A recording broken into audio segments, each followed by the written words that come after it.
Welcome, everyone, to the Wizard of Radical Self-Respect. My name's Jared Mello, and I'm the Shepherd of Black Sheep. To my right here, Shadow the Night Owl, my right-hand man, my buddy, the spirit animal of the channel here. We see Mavs and Miss Kim in the chat already. Mavs and husband, Mavs and husby and hubby. But tonight, as promised again, we're going to go over Brian Entin and Maureen, and then maybe one Tony Bruschi video. But there's really not that much going on, but Brian and Maureen have a good conversation here that we're going to get into. And we'll see what kind of fodder there is. But how are things, Miss Kim? And how are things, Mavs?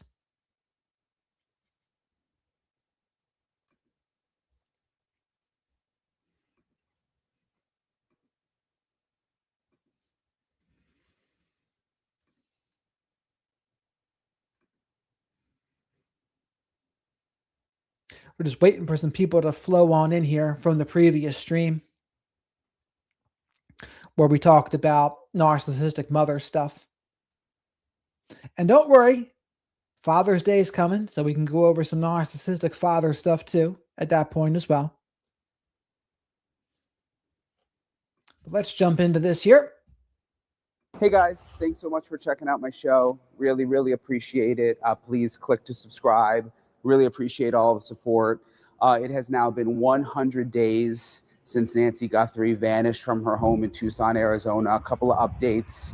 First of all, you guys remember last week, and I was kind of surprised by this, Sergeant Aaron Cross with the Pima County Sheriff's Office told me that he got word from a detective that Nancy's family initially thought she may have walked away from the house, that's what they were told initially, which didn't really make a lot of sense based on some of the other stuff that I've heard. We'll come to find out, Sergeant Cross now has basically a correction. He called me over the weekend and said he got some new information that was different from what he had initially told me last week. So I'm going to explain the significance of that coming up in this episode. I'm also talking to retired FBI agent, my friend, Maureen O'Connell, about the latest on all of this, and also some new information about the possibility of the suspect or suspects going to Mexico, what she thinks about that. And there's also a new message from Savannah Guthrie, just so sad. You think about what she's going through and her family's going through with Mother's Day yesterday. So I'm going to get into the latest on all of it in this episode. And that double speak there's, I think there's something up with the editing of the video on Brian's end. Brian Entin investigates. Hey guys, I hope you all had a good Mother's Day. I got to spend some time with your moms or with your kids. I got to spend time with my mom. It was really nice. A lot to get to in this episode, though, when it comes to Nancy Guthrie developments. Hard to believe it's been 100 days.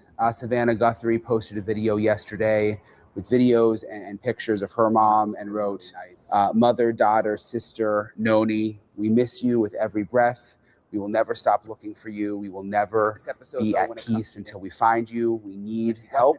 Someone knows something that can make the difference. Call 1-800-CALL-FBI. You can be anonymous. And the reward remains available. Please keep praying.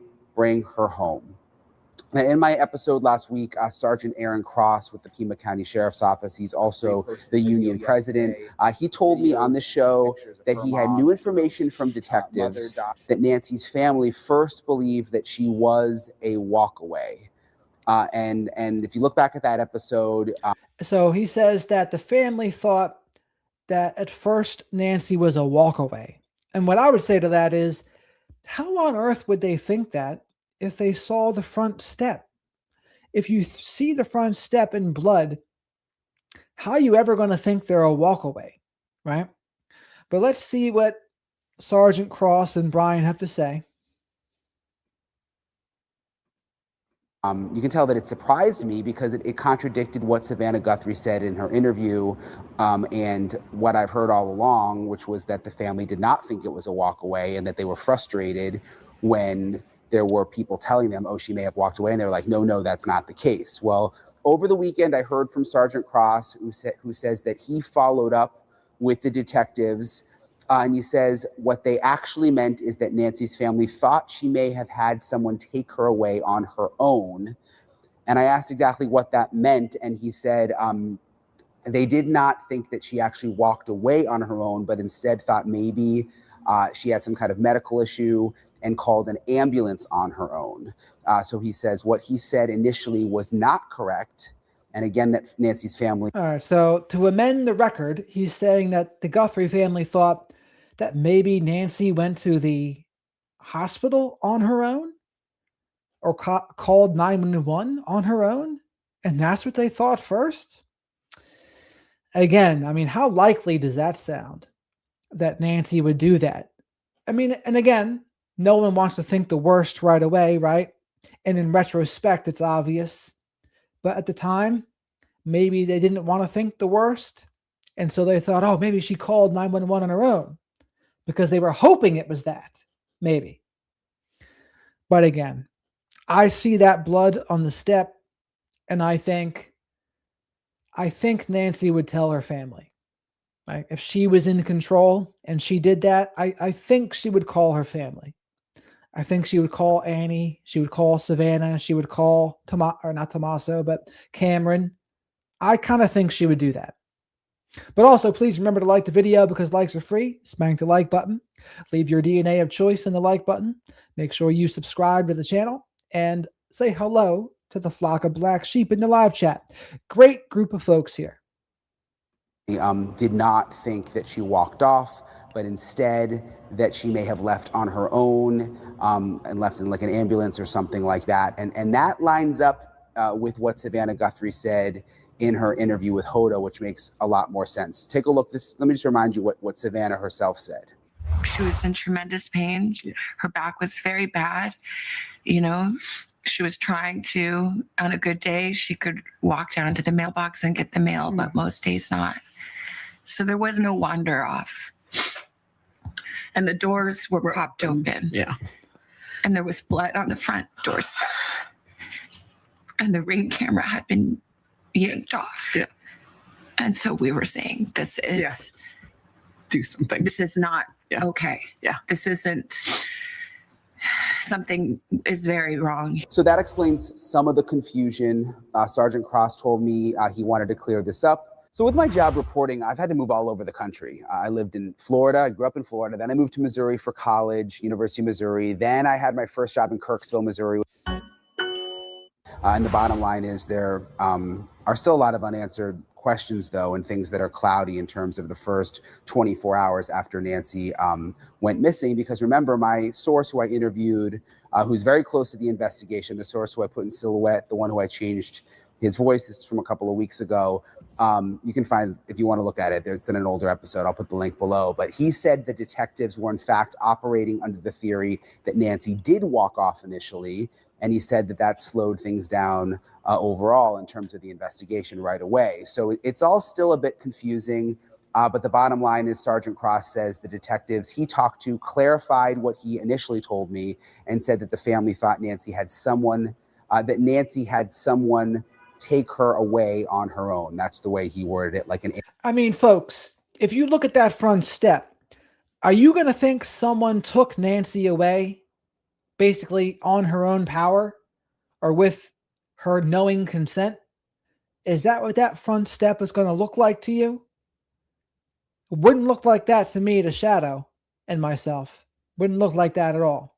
Looks like something not so good happened there. Ambulance or something like that. So I'll continue to sort through all of that. Again, I know that it's confusing. Also, new Fox Digital had someone asking Sheriff Nanos questions outside the sheriff's office, which was kind of interesting. I think he was leaving for the day or going to lunch, and they had someone out there kind of shouting questions at him. And they asked, "Are you closer? Are you any closer to solving the case?" And it was kind of like an awkward moment, an awkward exchange, but he responded, "We are." And then he got into his Corvette and he drove off. But he said, "We are," when asked if they were getting any closer. So I thought that was interesting because my sources close to the investigation, sadly, have been telling me that they are not much closer in terms of solving the case. Now, that doesn't mean that they're not doing a ton of work behind the scenes. I mean, just working all day, every day, tracking down every possible tip. But I don't get the sense from my sources that they are getting much closer. again, there are still tips coming in every day. There were thousands and thousands of tips initially and more tips that come in. And it's not a cold case, but it's just interesting that the sheriff said that they're getting closer. That's not exactly what I'm hearing from my sources. Hopefully that changes. I mean, it can literally change in a second. DNA evidence, a hot tip can come in at any moment. And to be honest, I trust Brian Entin's sources more than I trust Sheriff Nanos. Sheriff Nanos says, yes, we're getting closer. But Brian Entin's sources say to him, no, actually, we're not getting closer. And I believe Brian Entin's sources because what would give you any hope in this case right now? They have this rootless hair thing, but of all the days, 100 days, that's all they have is those 2 pieces of rootless hair? That doesn't sound too promising to me. What do you think, chat? It could change all of that.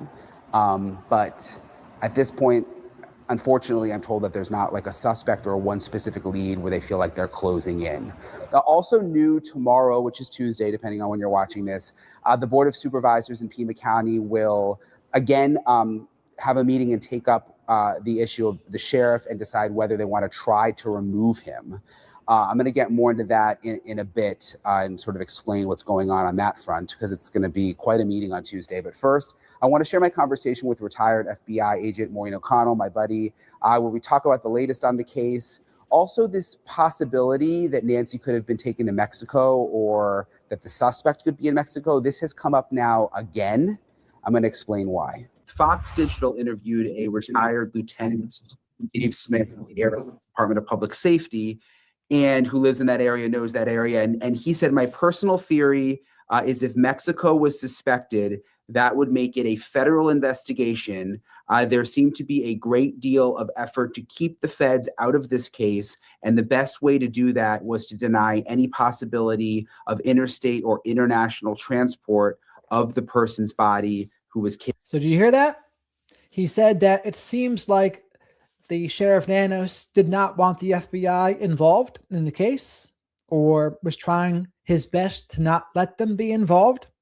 And one way to try to do that was to say, yeah, it didn't involve Mexico at all. So Brian Entin was remarking how he thought it was interesting they were so quick to dismiss the possibility that maybe they went to Mexico, which to me would be a pretty logical thing for them to do, to go to Mexico. But in the beginning there, they were saying, no, they mustn't have gone to Mexico. And he's saying one of the reasons they might have said that was Sheriff Nanos didn't want the FBI involved. Why? Because of his grudge against the FBI, starting from that 2016 RICO case. And again, it's completely ridiculous that that's what Sheriff Nanos was thinking at the time. But I also think it could absolutely be true, right? He's being ridiculous, and it hurt the case that he was being ridiculous. Kidnapped, which got me thinking because I went to Mexico pretty quickly when I was. Oh, Shadow, what do you smell here?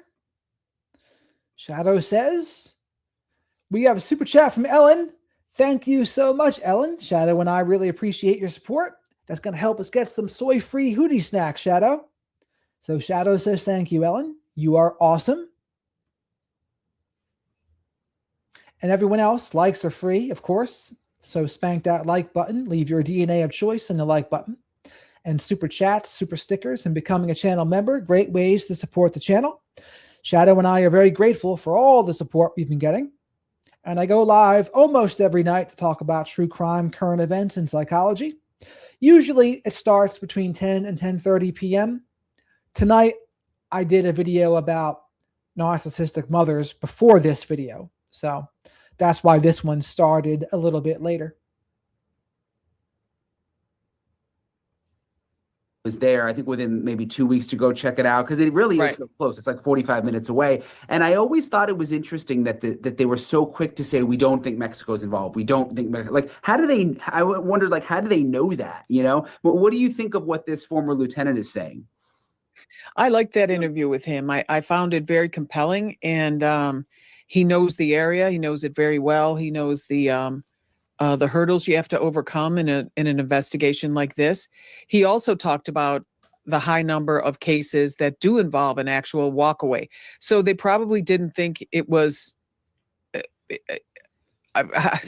if it was a walkaway, then there'd be no need to look at Mexico. But that once that's ruled out, everything is on the table at this point. With the blood trail ending where the vehicle would pull up. And once we got to the that porch clown, with his tactical phallic symbol, all bets were off at that point. I mean, but I have to tell you again, I really think his costume was designed to frighten. It was overkill, in my opinion. That whole getup. There's just too many aspects of this this investigation that seem like they don't belong here, or they're here for some reason that I can't make sense of. But it would make sense if the sheriff wanted to keep the FBI from taking control. By the way, folks, do you agree with Maureen that outfit / costume was overkill, meant to intimidate? What do you think? Do you think Porch Guy's outfit was to intimidate somehow? Was it overkill? Press 1 if you agree with Maureen. Press 2 if no, I think it was really just to disguise their identity and to mask. I'm not sure which one, honestly, but what do you think? You would want to downplay a Mexico possibility, because that is correct. That's when someone, I mean, you're retired now, but that's when someone like you would have been able to, you have jurisdiction, right? If it becomes a cross, international line sort of thing. Not automatically, but you should be able to have a conversation. There's something called, well, first of all, they have jurisdiction. It's their case. We don't know that they went across state lines, but you can make that assumption. And that assumption has been made hundreds and hundreds of times in all kinds of cases. So, yes. And so, yeah, so the fact they were hesitant to say Mexico at all, because if it goes into international territory, then it's more likely the FBI would be involved and or take over. Right, because now Mexico is no longer Pima County's jurisdiction. That's Mexico. And that would be something the FBI would be more likely to take control of. So again, it doesn't seem like Sheriff Nanos wanted to give up control in any way. He could have. He could have in the very beginning, but his ego didn't let him. The other way it could have happened is if the Guthrie family wrote a letter in writing and said, hey, we want the FBI in charge of this case. Those were the two ways that the FBI could have taken over. Sheriff Nanos gives it to him, or the Guthrie family puts it in writing. They want the FBI to be in control. Neither one happened, at least for a while. So now, though, there's that task force with the FBI, and we heard 5 detectives from Pima County and 1 sergeant is working with a group of people in the FBI. So does that mean the FBI is now in charge? Maybe. I don't know about that. But whatever it is, I think the damage has already been done. There are many instances when that has happened, but the jurisdiction, as a general rule, stays with that department unless they acquiesce to a certain extent. I've been in situations where I haven't been in the command post when it happened, but it transitioned over to us. And the general consensus was because of something just like what you said. So I guess it could go either way. But but I will say that the Bureau was already working the Mexico angle. That's my understanding. That they reached out to the Legat in Mexico, and they had some queries going with the cameras and everything else to see, because those are federal cameras and systems and federal agents that are working that border. Let me ask you something. On that border, my understanding was there were 3 locations within close proximity to Nancy's that they would have used to go over, and all 3 of them had cameras. Is that correct? Yes, I went to Nogales, which is like the main one, and it's a big fortified area.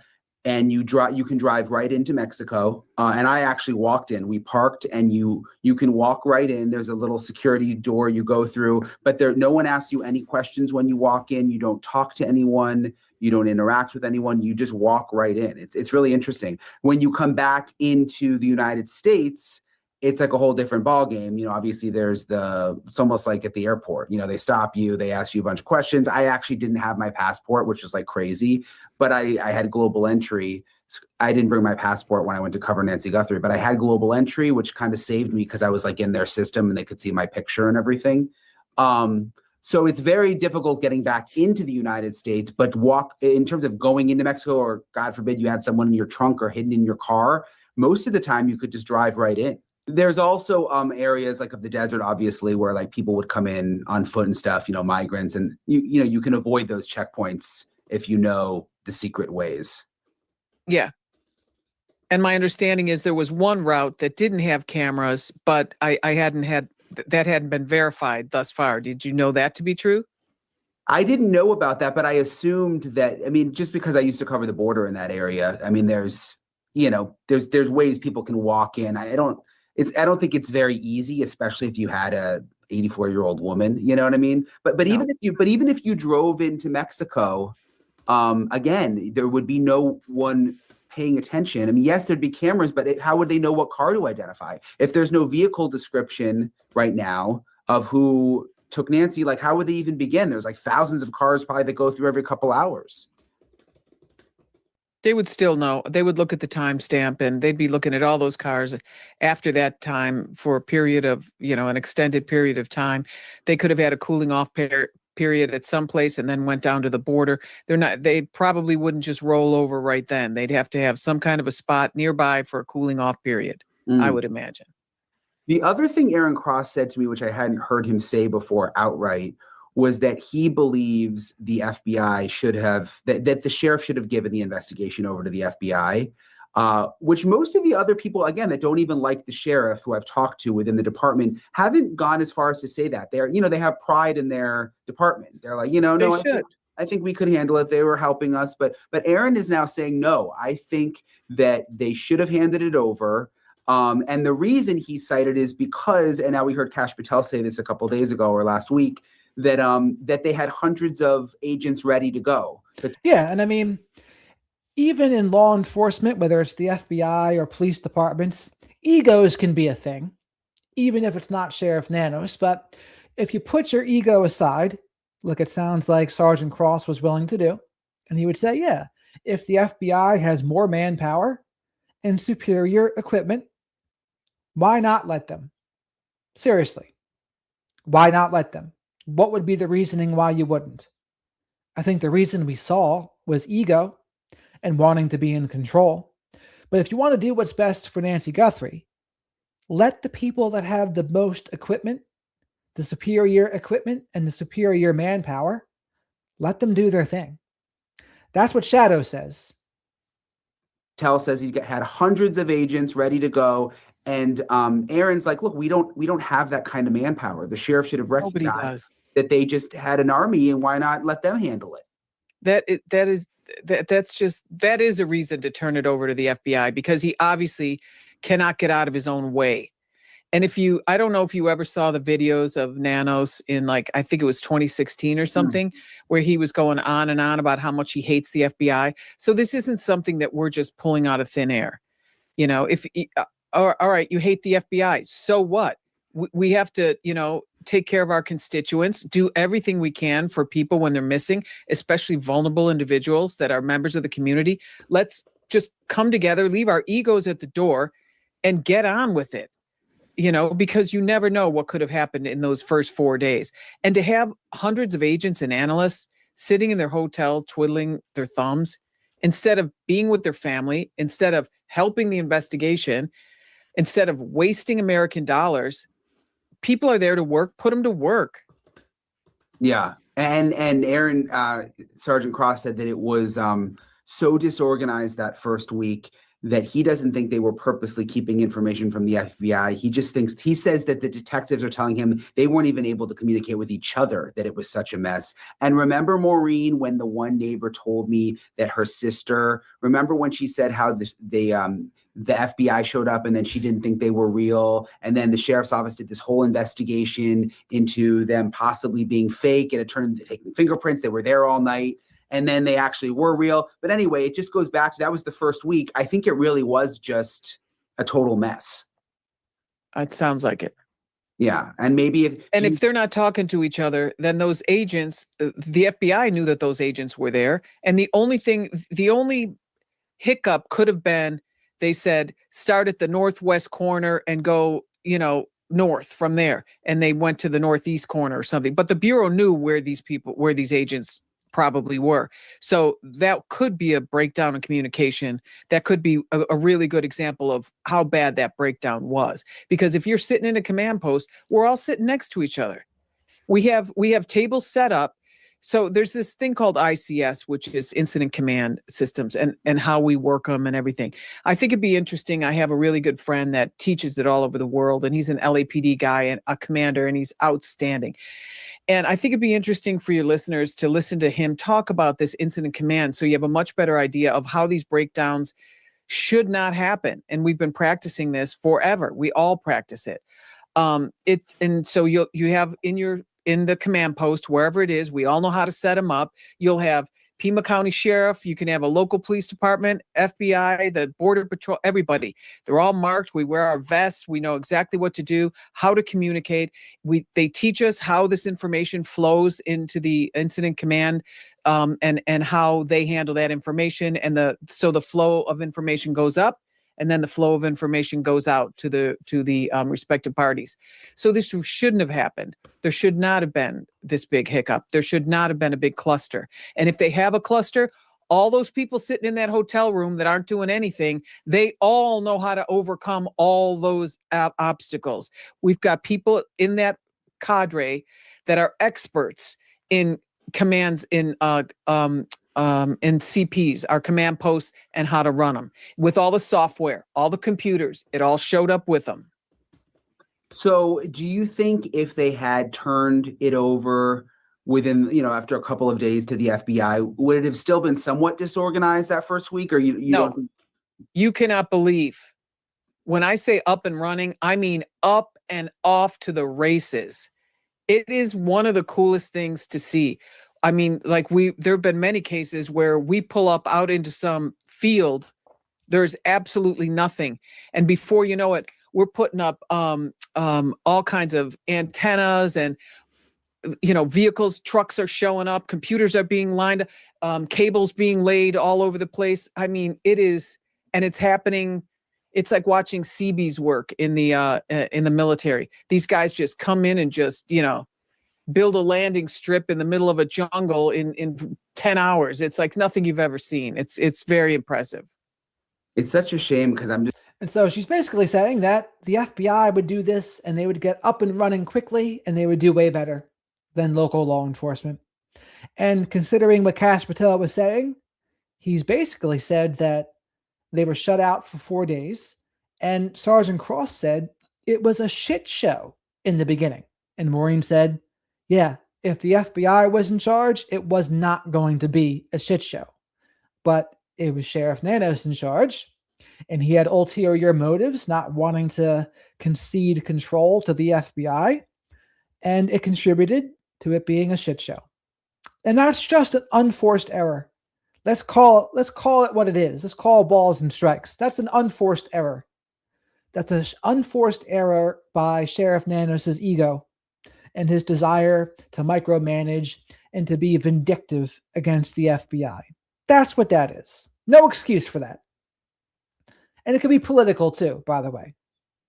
Just thinking back to what it felt like there in the beginning, they're not, they don't even realize some of them are at the wrong house. Remember, even people were even critical of the way they were searching. It didn't even really look like a grid search. They were kind of just wandering around, it felt like. Well, I guess if you have drones, they were relying on that. And there were drones up. I remember hearing that. And I remember hearing infrared. I think the first time I was on your show was the day that they talked about all those, they had a bunch of infrared technology out there working, which I thought was good, and could have been very beneficial. But to have all those bodies, what we call bodies, meaning people, specialists, whatever. I mean, imagine the number of specialists they had there. Mm. And I'm not blaming the Pima County Sheriff Department deputies or anything like that. These are all decisions that are made way above their pay grade and way above my pay grade. But you got to learn how to build a bridge. I don't care what your relationship is with anyone.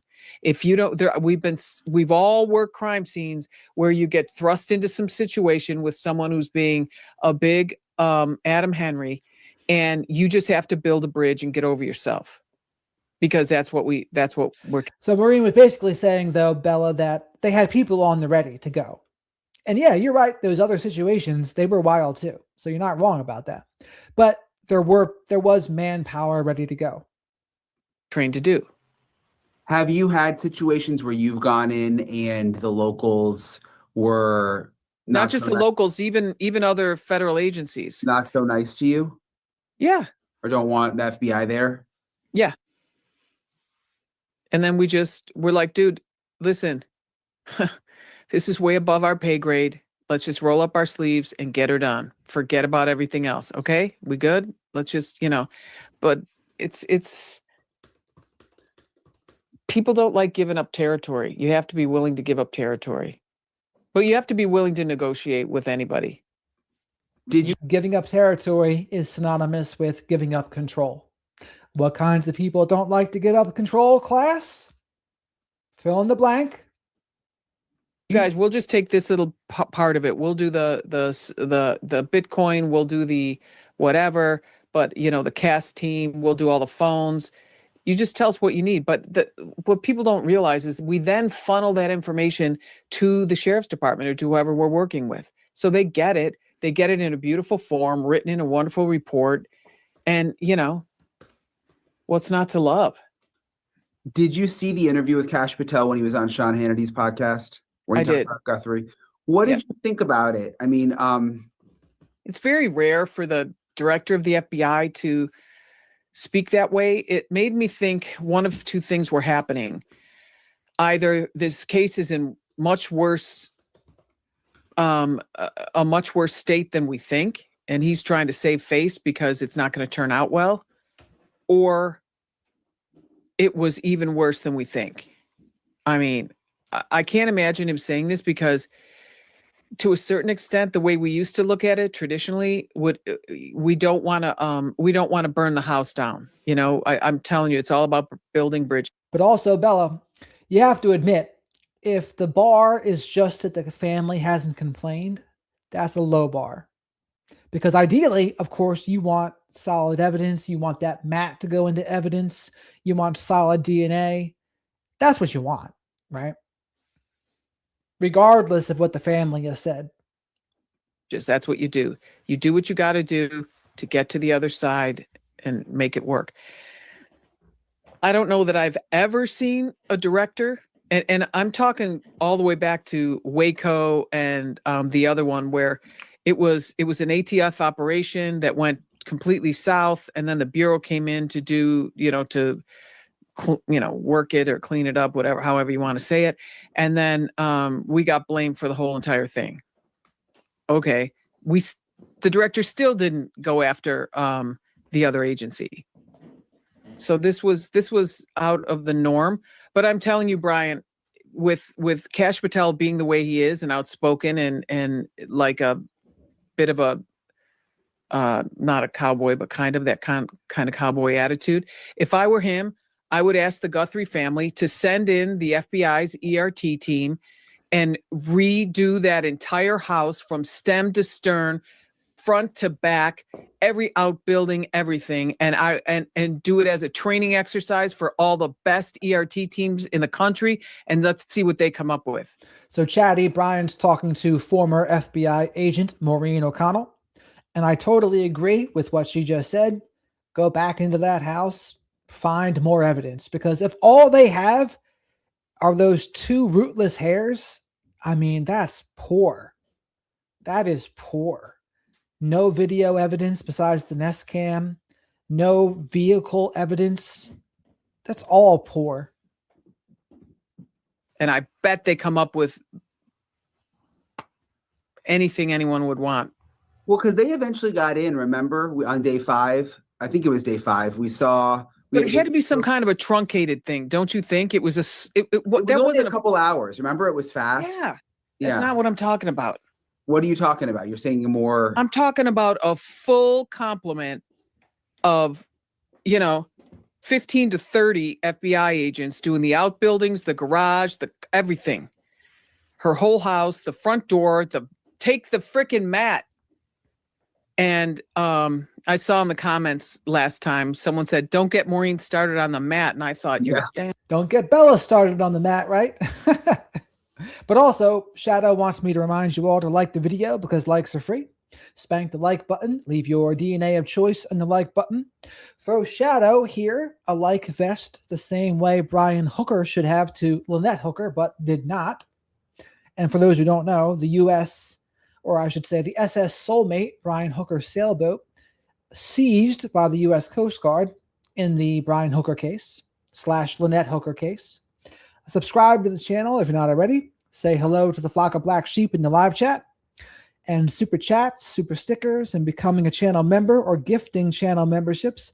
Great way to support the channel. Helps me pay for Shadow the Night Owl's soy-free hoodie snacks. And when you're a member, you get access to the members-only live streams. Q&As and chillin'-As, I call them. And I go live 5 or 6 nights a week to talk about true crime, current events, and psychology. I use my experience with narcissism, narcissistic abuse, narcissistic family systems, mental health, and addiction to give my unique insight on those things. And as always, thank you very much for all the support out there. Shadow and I appreciate it. I'm right. Don't get me started on that mat. You said you would have taken that, Matt. I would have taken that mat.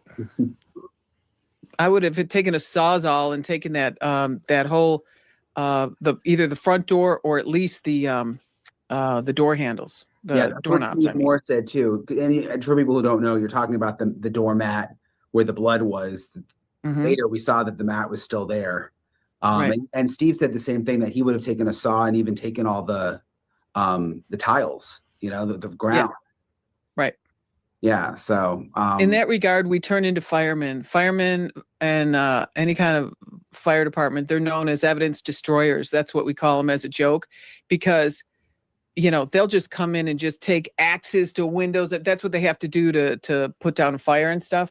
But they'll do it to rescue people, and they just love just breaking stuff down. They're all like a bunch of boys, grown men that are really little boys playing with trucks, and they just want to, get dirty and get muddy. But when it's time to start cutting things down, you can see who the guys are on your team that really love that stuff, because here comes the Sawzall and they're revving it up, and we're doing, we're taking out a door or a floor or something like that. We did a lot of that for when Whitey Bulger was found in Santa Monica, and I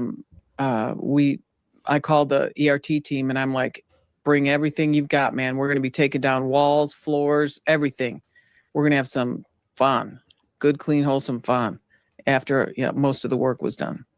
It's interesting what you say, though, that you think what your thoughts on Kash Patel's comments were either A, that it's worse than we think in terms of just the sheriff and how disorganized it was and what a mess it was, or B, that he's trying. I don't know if you caught that, but Maureen was saying the way Kash Patel was talking, she wonders if it's even worse than what we think, meaning it's even more unorganized and they have even less leads that could lead to any kind of arrest than we even think right now. And I mean, I think it could be that bad. I mean, what would give you the impression it's better? That would be my question.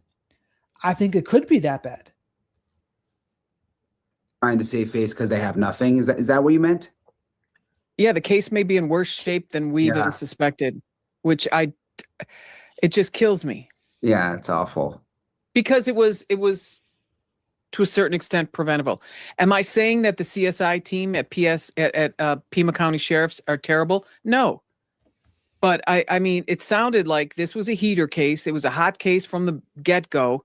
You had all these politicians involved, and everybody's breathing down your throat, and they're telling you just do what you can, get what you can, or whatever.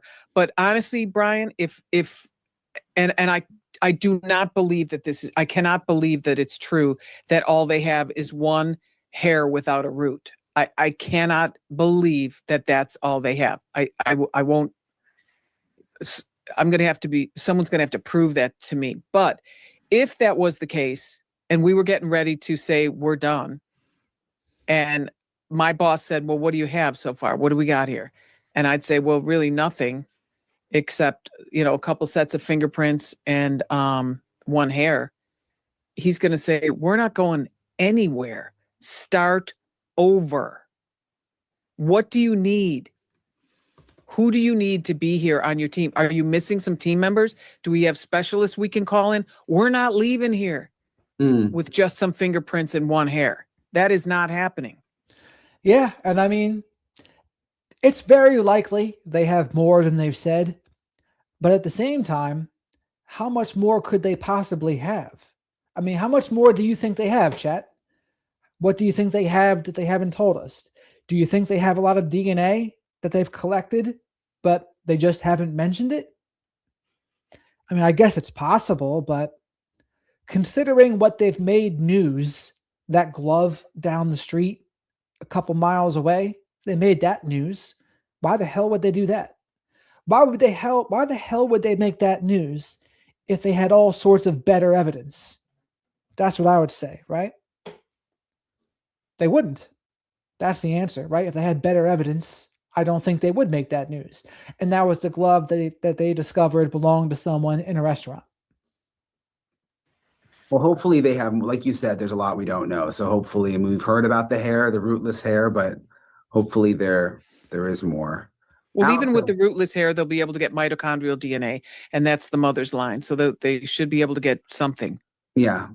Yeah. So, and that's the first I heard of that too, by the way, that with the rootless hair, you can get the mother's DNA from the mitochondrial line.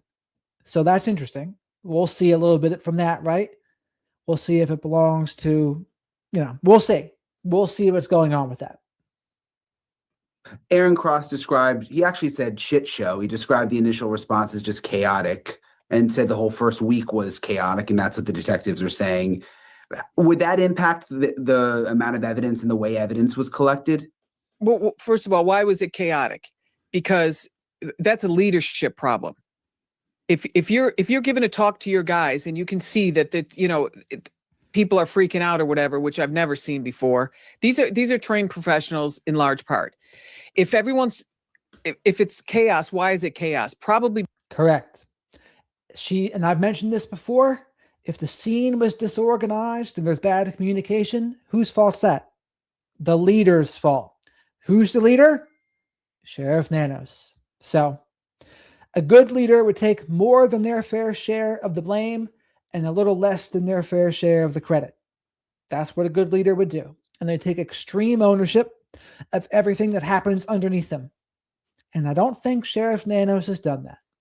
Lots of blame, lots of disorganization, lots of miscommunication, lots of you name it. Because there's the shitstorm going on up above and everybody can see it and they can hear it and they've heard things. Like, we got to be careful. We can't let the Bureau in, blah, blah, blah. Why are you putting that kind of stuff in people's heads? Instead of, hey guys, we're here. This is a very important situation. We all need to bring our A game, blah, blah, blah. Give them a pep talk and send them on their way. Do what you guys do best. Let's do it. The fact that it was chaotic, that's a leadership problem. That should not have happened.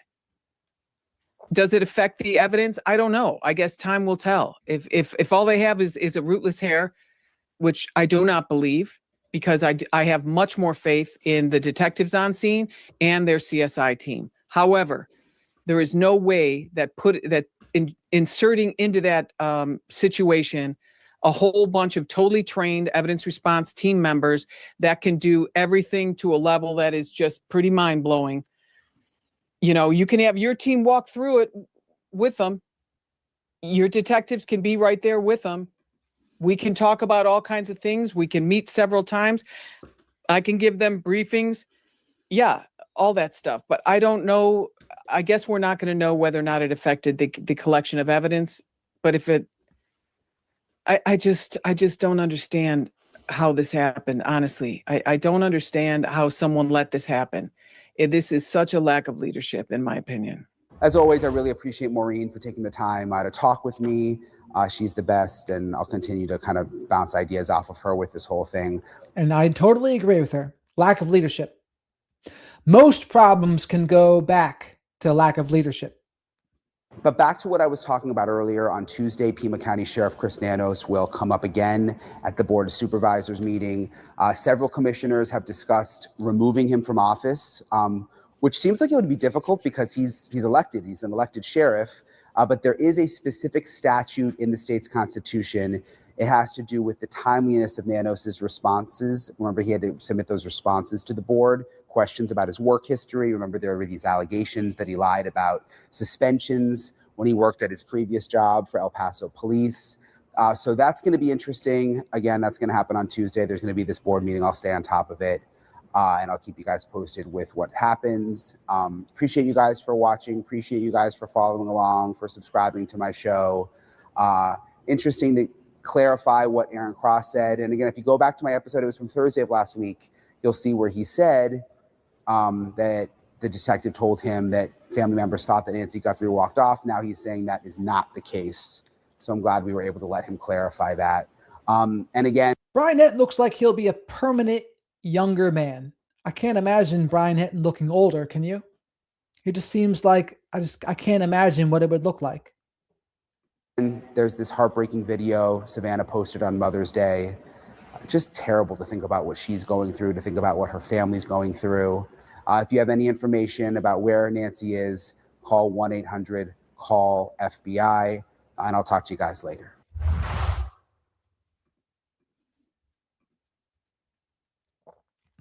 Yeah, you would think so.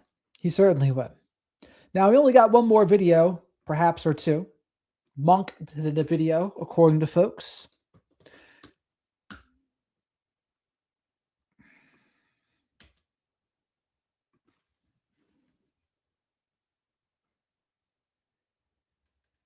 So I was indulging myself in the interview room on Mother's Day, as a lot of you guys did. I wasn't able to catch it live. I caught the VOD, and I found it very interesting. And they touched on a few things, but I also noticed that Chris was going over old footage. And if you guys know me from previous videos, that is also a pastime I like to indulge in as well.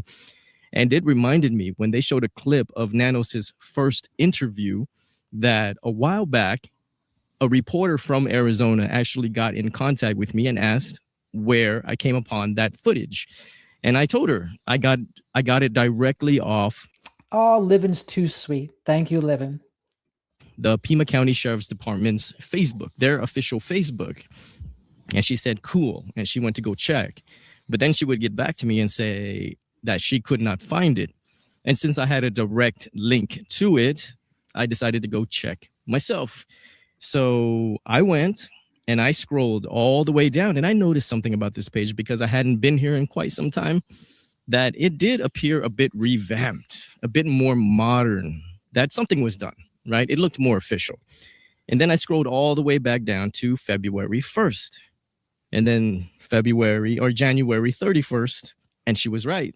The video was nowhere to be seen. It had been manually taken down for whatever reason.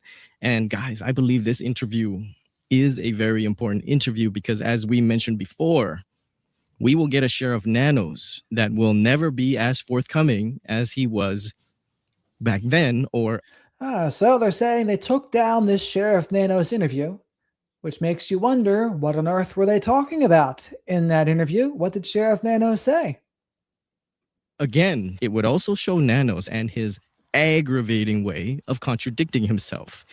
And well, luckily for that reporter as well, I had recorded that interview with the trash audio and all. And so I took it upon myself to clean it all up, level off the audio because some parts were way too silent and then some parts would just blow your eardrums off.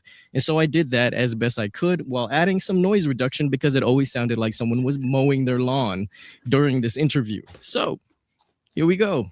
The full interview with Nanos, now looking all of 3 months younger. And I even added subtitles to make sure that everyone knows exactly what Nanos was trying to say. And I hope you have your own concerns by the end of it and thoughts, because I will surely give you mine right after. We're here on a search and rescue mission. So, folks, so listen to what he says, and let's try to see if we can figure out why they would take this down. What do you think he's going to say in here? Or what is it that he did say that they don't want in public now? Let's listen with a sharp ear. We hope. But we're looking for a missing person. Nancy Guthrie, I think we sent out a meeting release to all of you. Came to our attention, we got a 911 call that Miss Guthrie was reported missing from her home. That call came in around noon earlier today. Our teams came out, our search and rescue team, being supported by our volunteers from Search and Rescue Association, from PSAR, from Border Patrol. They gave us their search and rescue dogs. We've pretty much just thrown everything at this as we can. Miss Guthrie is 84 years old and is not of good physical health. And so naturally we have some great concerns. The scene at the house also has some concerns for us as well. The scene at the house has some concerns for us as well. Now, do they mean inside the house or do they mean the front step? Two different things, right? Brian Entin sources say no scene on the inside of the house. Ashley Banfield's source disagrees and say actually there was a blood pattern on the inside of the door that was similar to that on the front step. So which one was it? I don't know. So that's why we're doing all we can to try to locate her. We've contacted and remain in contact with all of our local area hospitals, our medical transport teams. So far, that's proven to lead nowhere. We will continue to search as we are right now with our survey of our assets. We use drones and our airplane or helicopter. We'll be at this all night, processing the house, and then tomorrow morning we'll start again with our search and rescue mission and try to regroup and see what else we can do. Maybe we've missed something, but I don't need to tell you. This is very concerning to us. You don't typically get the sheriff out at a scene like this, but it's very concerning. We're learning from the house. And so we don't typically get the sheriff out on a scene like this. Interesting. Interesting thing to say. We'll just continue. The detectives, the homicide team is out right now, looking at the scene as well. What is it? Homicide detectives out at the scene as well? Continue. The detectives, the homicide team is out. The homicide team is out. Now, we did hear people say they didn't think it was a homicide fast enough, is what some people were saying. Right now, looking at the scene as well. What is it about the scene that concerns you? I don't want to get into those details. I would just tell you that it's certainly a grave concern to us, just what we see there. And we'll continue to look. So you suspect foul play? I'm not ruling it out. Okay. I think we're all wondering, can you confirm that this is Savannah Guthrie's mom? This is Mrs. Guthrie's mom, yes. And you can't tell us anything about what the house concerns you? We get these calls quite often, missing people. And we do a pretty good job of searching the areas and alerting the media with our media releases. But this one stood out because of what was described to us at the scene and what we found and located just in looking at the scene. So without Found and located? What could you locate at the scene? And again, I think Sheriff Nanos is also prone to misspeaking and using words that are not appropriate. So you never know what to believe and what not to believe. And according to him too, right? Because he says, I'm not used to being held accountable for what I say. I'm not used to having my words be put under the microscope. getting into too much details, I have to allow my team to do their investigation, and they are going to be doing that. They are in the process of doing those things. Is there anything full about it being homicide detectives, or is that standard? You know, it's not standard. Typically, our homicide team comes out when we have a homicide, a body. This one was a fake crime simply because of what the scene was telling us. What would you gauge the chances are that it's foul play? Would you be willing to give us any idea on that? I hope it's not. I hope we find her. I hope we find her safe and sound. But we can't ignore what's in front of us, and we need to take all the precautions we can and deal with what evidence is in front of us. You said physical factors, like, you know, physical things, but like also does she have dementia or Alzheimer's, any mental? No, she's what's being reported by family is she's very has no cognitive issues at all. She's very alert, very of good sound mind. Just some physical, 84 years old, especially now it's as cold as it is.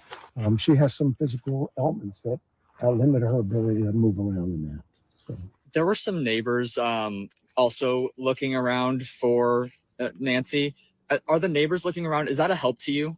Well, absolutely. I mean, we in the immediate area, we ourselves with our dog teams and our search and rescue teams, we'd ask them to stay out of that area. But we certainly understand their concerns too. And if they happen to find anybody or see something, anything, call 911.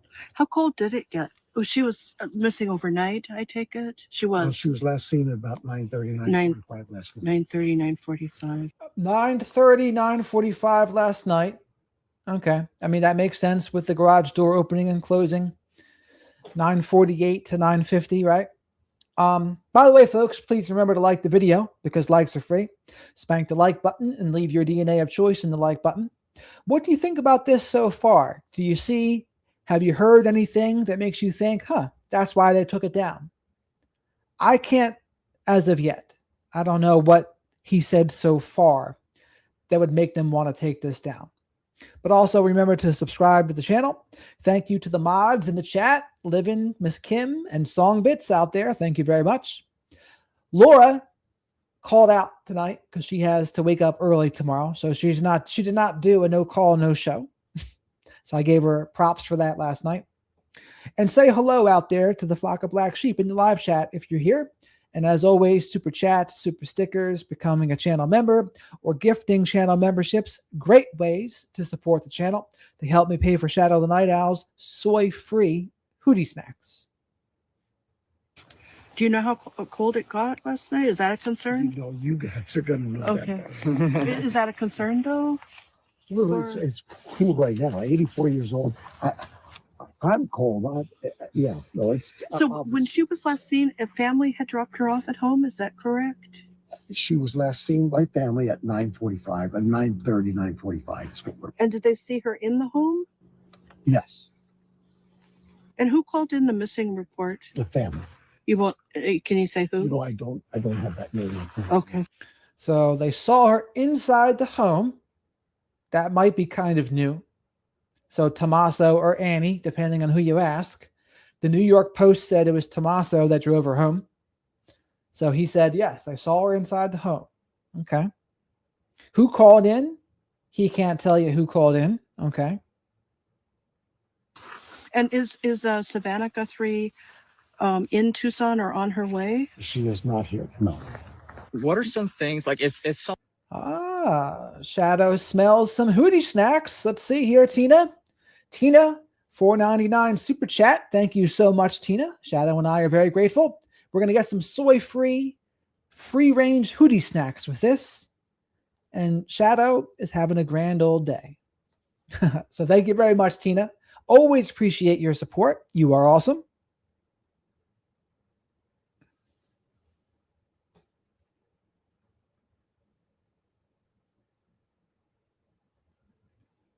Someone sees something, or like, what are some things like people should be watching out for in this case? If maybe you ran into her, maybe she wandered off and you ran into her. If you've seen her or anybody like her, call us. You know, even being of good sound mind, you could have an incident that happen that causes you to lose some of your soundness. But I just would tell you that, look, if you've seen this woman since 9:30 last night at any time, give us a call. Let us know. And you said that you've checked with hospitals, and what else have you guys checked with? All of the medical transport teams in the area and hospitals and that. And no sign, no clue. Nobody's reported to us that they have her in their care. Does it being as dark as it is here make it like more difficult to find a missing person? Well, our night search teams, they use our infrared systems and a heat sensing system. So in some cases, it actually helps. The body can distribute heat, and our flares or our heat sensors can find that body. But there's limitations on in the daytime. Our dogs seem to work pretty well, but if it gets too hot, they don't. Nighttime, it's like anything. It too has its limitations. Now, this is the second time that I personally know that an elderly person has gone missing in the foothills in the past year. Is there a pattern at all that we are seeing? The second time an elderly person has gone missing in the foothills? That might be news to me. Have we heard about the first person? Chat? Has anyone heard about the first person that went missing in the foothills that was elderly? I'm all ears. Was it a scientist? Was it a scientist in the foothills that worked with anti-gravity or UFOs? And it doesn't have to be just elderly, any pattern at all. We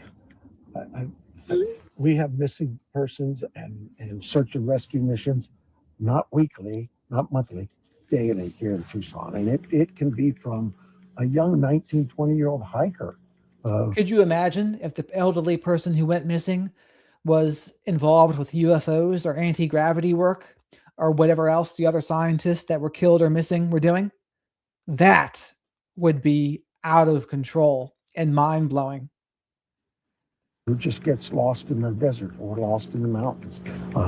It could be an elderly person who's wandered off. But Mace, these scientists and whomever, they've been going off the map for the last couple of years. So there's been 14 now in the last couple of years. So this stuff has been happening. From a care home or something. So, it's just Tucson has a lot of people here who enjoy the outdoors. It's just beautiful. And so you get the hikers and those kinds of calls. And then, of course, we also have our elderly population. It's a great place to retire. And a lot of people choose this area for that reason. And, of course, when you're coming here for that reason, what's the attraction? A lot of the great weather we have. There's a beautiful day. So if you watched my previous video, I'm sure you caught again when the reporter asked him, and did the family see her in the home? And that's something that technically is up for debate on how it could be interpreted, that they watched her go in the home or they actually walked her into the home. And now looking back, it would have been nice if the reporter asked, did the family see her into the house, or maybe just straight up just ask her, did they walk her into the house? And that should have made Nanos' response that much more detailed if it was asked that way. No shade on that reporter. She's still great. And she was thinking on the fly, I assume, as that was like a impromptu type of press conference. But my first reaction to hearing that was that in my mind automatically pictured the family inside the house with Nancy. The one thing I'd like to highlight this time around about this interview is when Nano said this. Miss Guthrie is 84 years old and is not of good physical health. And so naturally we have some great concerns. The scene at the house also has some concerns for us as well. I would just tell you that it's certainly a grave concern to us, just what we see there, and we'll continue to look. I don't need to tell you, this is very concerning to us. You don't typically get the sheriff out at a scene like this, but it's very concerning what we're learning from the house, and so we'll just continue. The detectives, the homicide team is out right now. And it shows that the scene at Nancy's house gave younger Nanos some concern. We didn't know it then, of course, but we sure know what that entails now. Nanos even went on to explain to the reporter that sending out his homicide unit, that is not a standard thing, not a typical thing to do, but he did it. And So when is that? Is that Sunday night? It can't possibly be Saturday night, right? Because they didn't even call 911 until the next day. So that has to be Sunday night. Has to be Sunday night or Monday night. Because she disappeared basically on a Saturday night. he still had the ability to say this in the same interview. So you suspect foul play? I'm not ruling it out.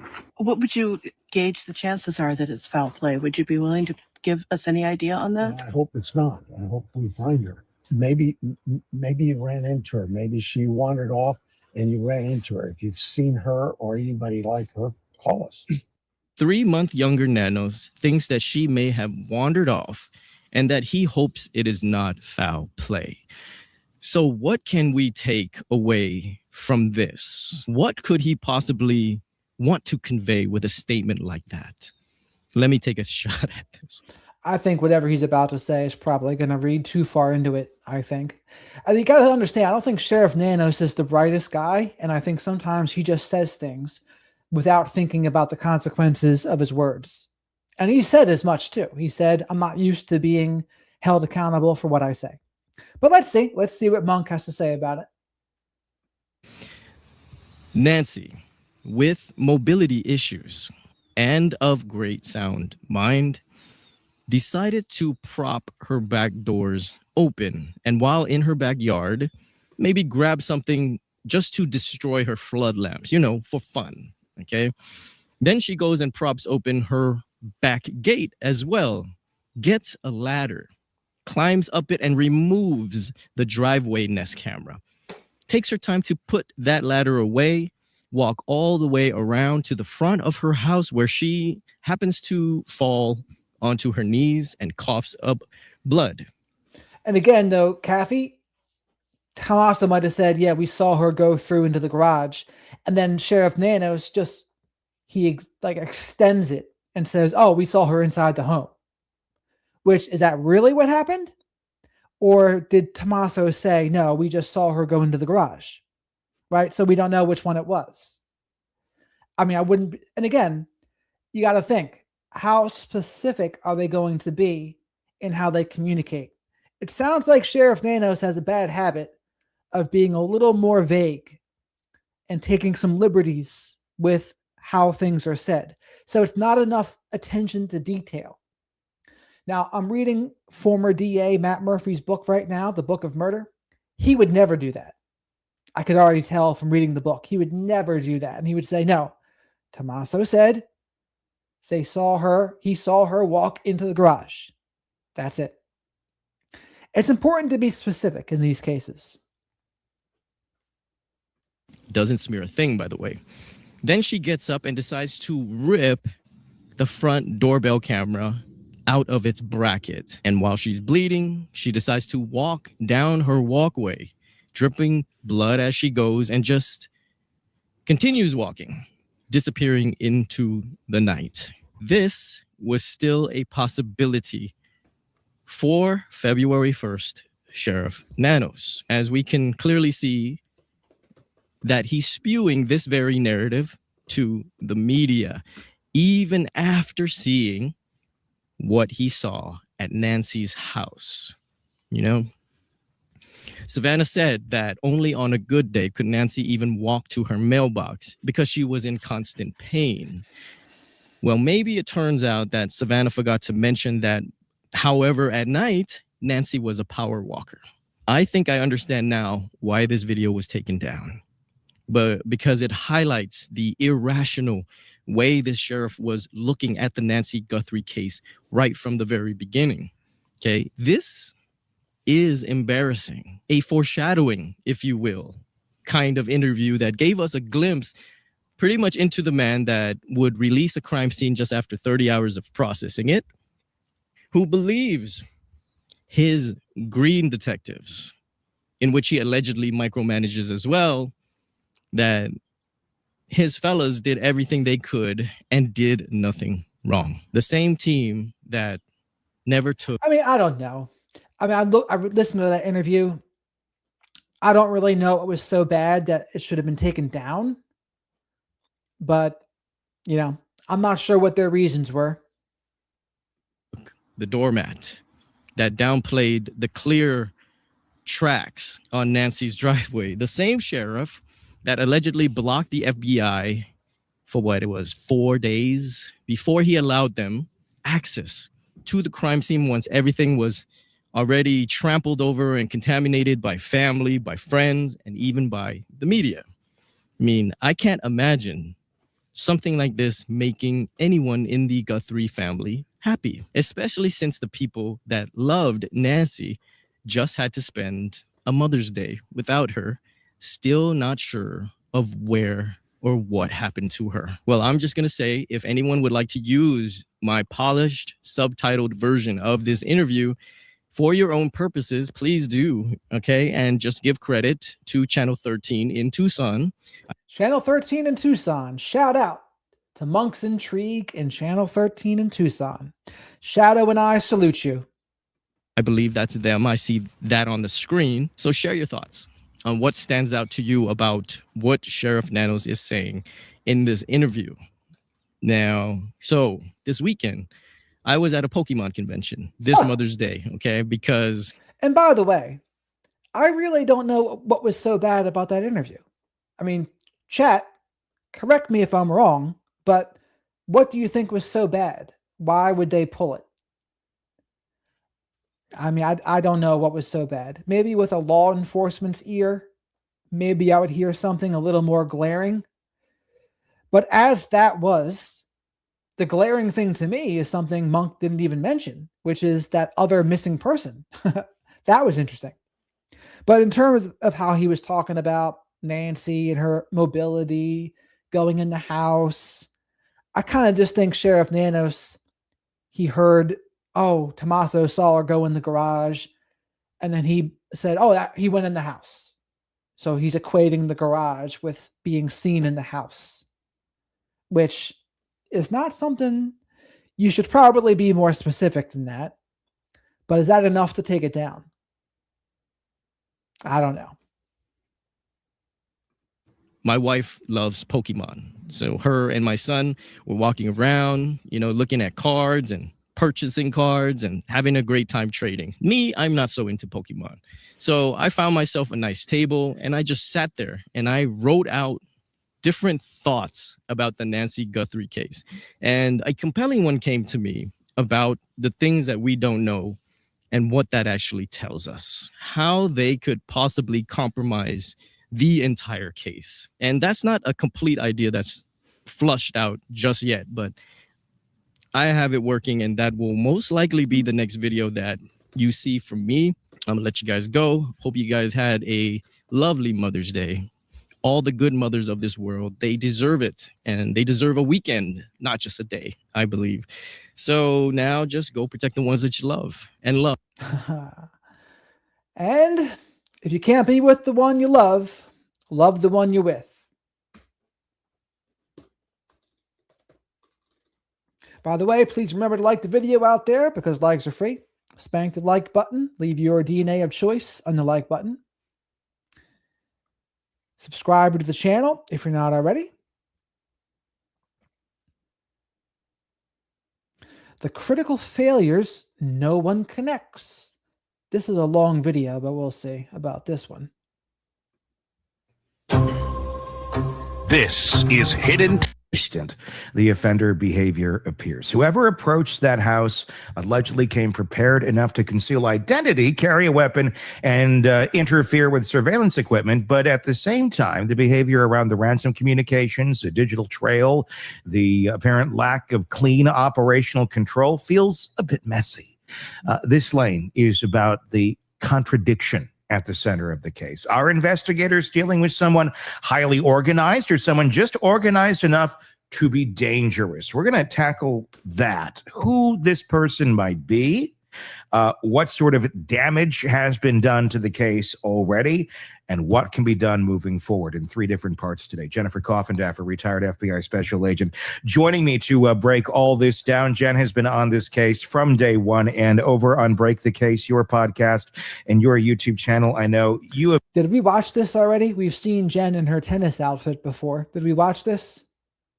Been so deep into this almost every single day, and I've really wanted to get back with you on that and just kind of do a recap, kind of a reconvening here, where things are at right now and where they might be going. And let's just kind of go back towards the beginning.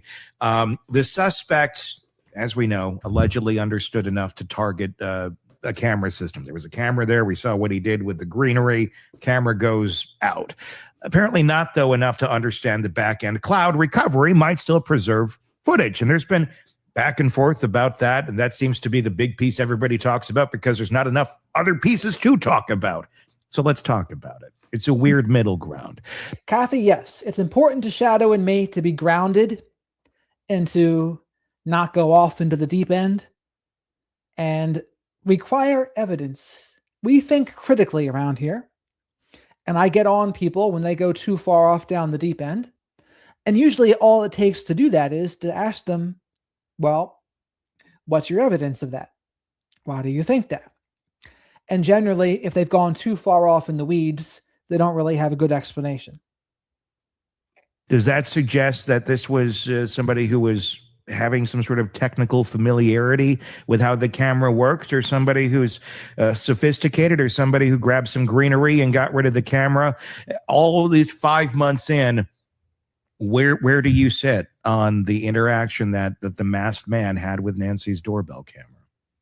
Well, when you look, and such a great question, when you look at this, the way he skulks up, and we know he was there on a prior date, or at least it would appear probably January 11th that he was there without his gun, without the backpack, different shoes, different shirt.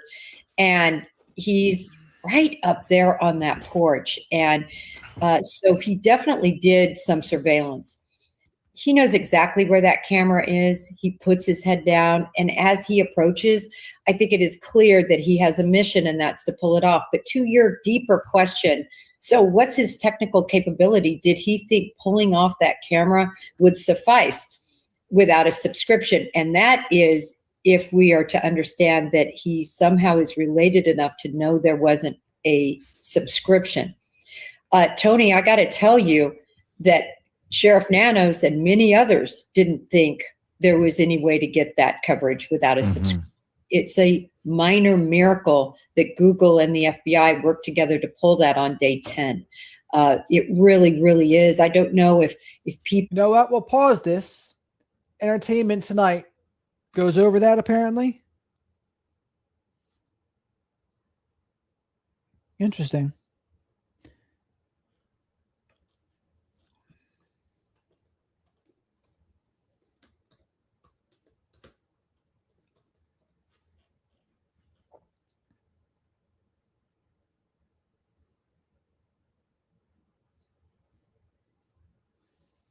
I guess there's this one, huh? Let's try Abby. You guys agree, Abby? Oh, I think it's really allowed.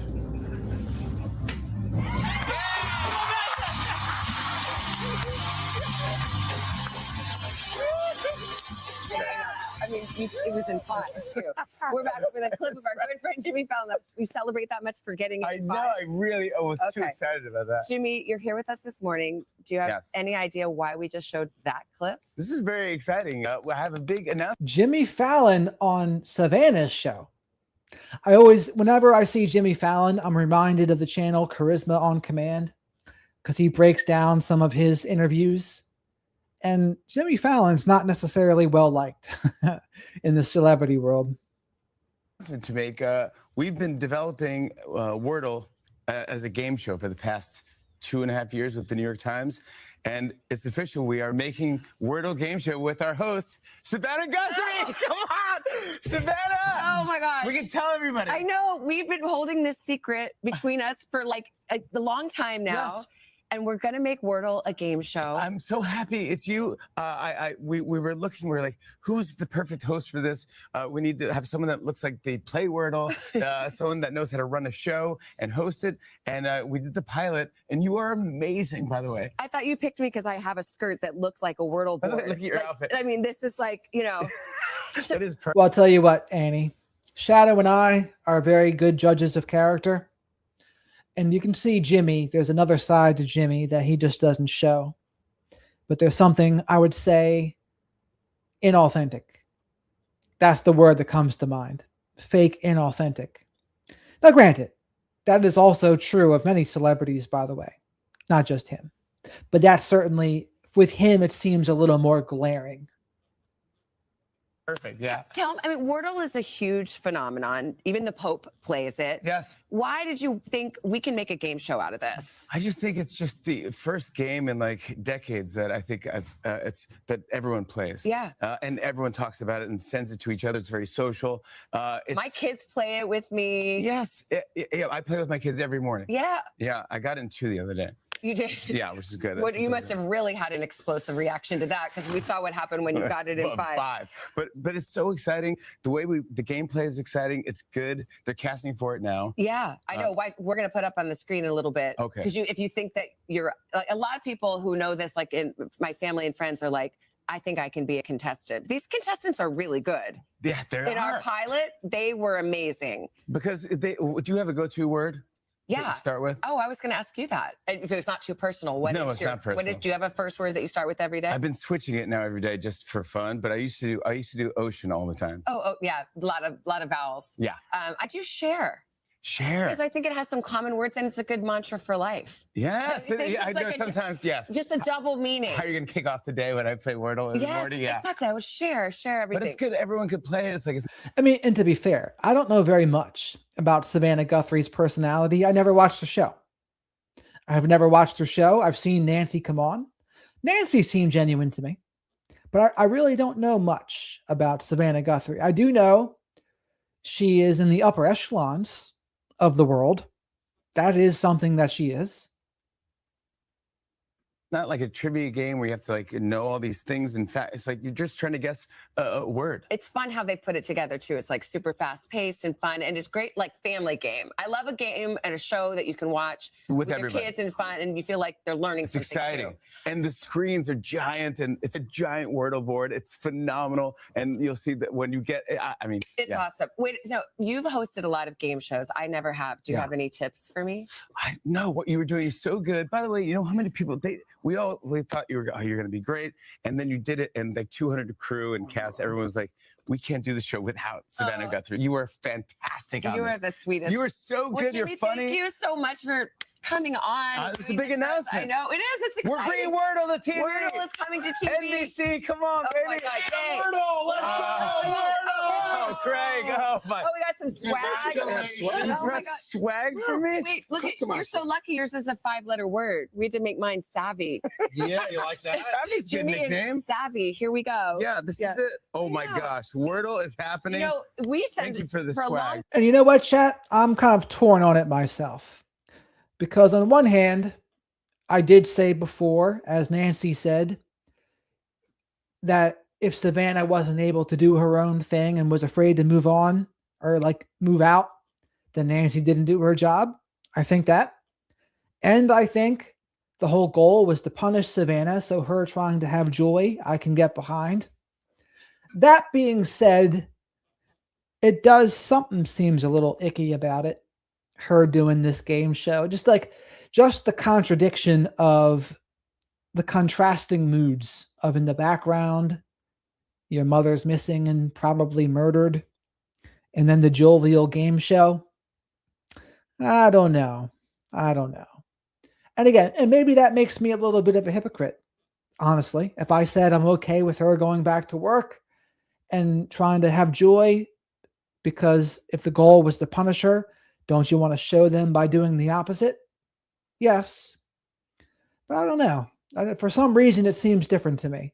For some reason, it seems too far or something. But what do you think? Time I had a text chain called Wordle Nerdles with Carson and his wife. Are you a Wordle Nerdle? Love it. She's the perfect host. Loves games, super smart, awesome on TV. It's going to be great. But there's been like a long time coming too, so I'm glad it's finally out. It has. I have to say, like we've been working on this for a really long time, and actually we just found out in February that we got picked up, and we were supposed to shoot in March. And I just want to say, like, a quick just thank you to NBC and to Jimmy and his production company and the New York Times and the studio Universal, because they, you know, when everything happened with me and my family, they just stopped everything and said, we'll wait for you. Of course. And Hollywood is like a really tough business, as you know. And I didn't expect that. And I just want to say thank you. It means so much to me. We can't do it without you. It's just we need you, bud. You're so good, and it's so fun. I can't wait for everyone to see it. It's fantastic. It's just one of those things, you know. It's like it kind of feels strange to do everything right now. Right. But this is brings you great joy. We know how much you love the game and what a perfect host you are. It's going to be fun to watch. And like you said, everybody's playing it. It makes is that Carson Daly, or is that someone else? I guess it's not Carson Daly, is it? It just looks like a Carson Daly lookalike. Jimmy, no, again, you can't do it without her. Neither can we. So you can borrow her for a little bit. Okay. Thank you. Make sure you return her. Thank you for letting me. Yeah, thank you, Craig. I appreciate that. We're going to have a good time. We're shooting this summer, and actually we are looking for contestants. If you want to apply. Call my wife. Okay, the details are on today. So that is Carson Daly. It's hard to imagine him in the suit from Total Request Live, TRL, in the MTV days. I know. Okay. And we'll give you more information. Stay tuned for when it will air. Jimmy, thank you for coming. I'm so excited. I love you. We did it, Beverly. Thank you so much. I'm so excited. I know. It's going to be fun. Come on, man. All right, Dylan, what do you think? So, well, I just want to say my first word is ocean too. Are we like really smart, or is that with ocean? No, the best. I love it. It's Come a on, very Dylan. common What about word. Is that still a good word? Which one? Adieu. Yeah, a lot of people do adieu. Oh, adieu. Yeah, we do that. Yeah. A lot of people And it's adieu fun it. to say. Adieu it. Yeah, we switch it all. Now I try to switch it up so it's like a weird word, and then just see if I can get it. And by the way, Shadow and I's hell would be the small talk of late night TV and early morning TV. That small talk would be my version of hell, and Shadow's version of hell too. If you haven't noticed, we prefer in-depth conversations. We prefer real things. But there's usually something that seems just icky and fraudulent and surface on those kinds of programs. And granted, you can only go so far in 5 to 10 minute segments, right? From there, but nothing makes my day when everyone in the family gets it, and you really are like, phew. It really is that when you get the word, whew, You don't have to keep this secret anymore. No, it's out. It's out. Hey, thanks for watching. And don't forget, you can catch the Today Show every morning on NBC, or take Today when you're on the go. Well, I'll have to think about that one. I have to think about what I think about Savannah doing that. I guess it's fine. I mean, what else are you going to do? If you're going to go back to work, why not do it all, I guess?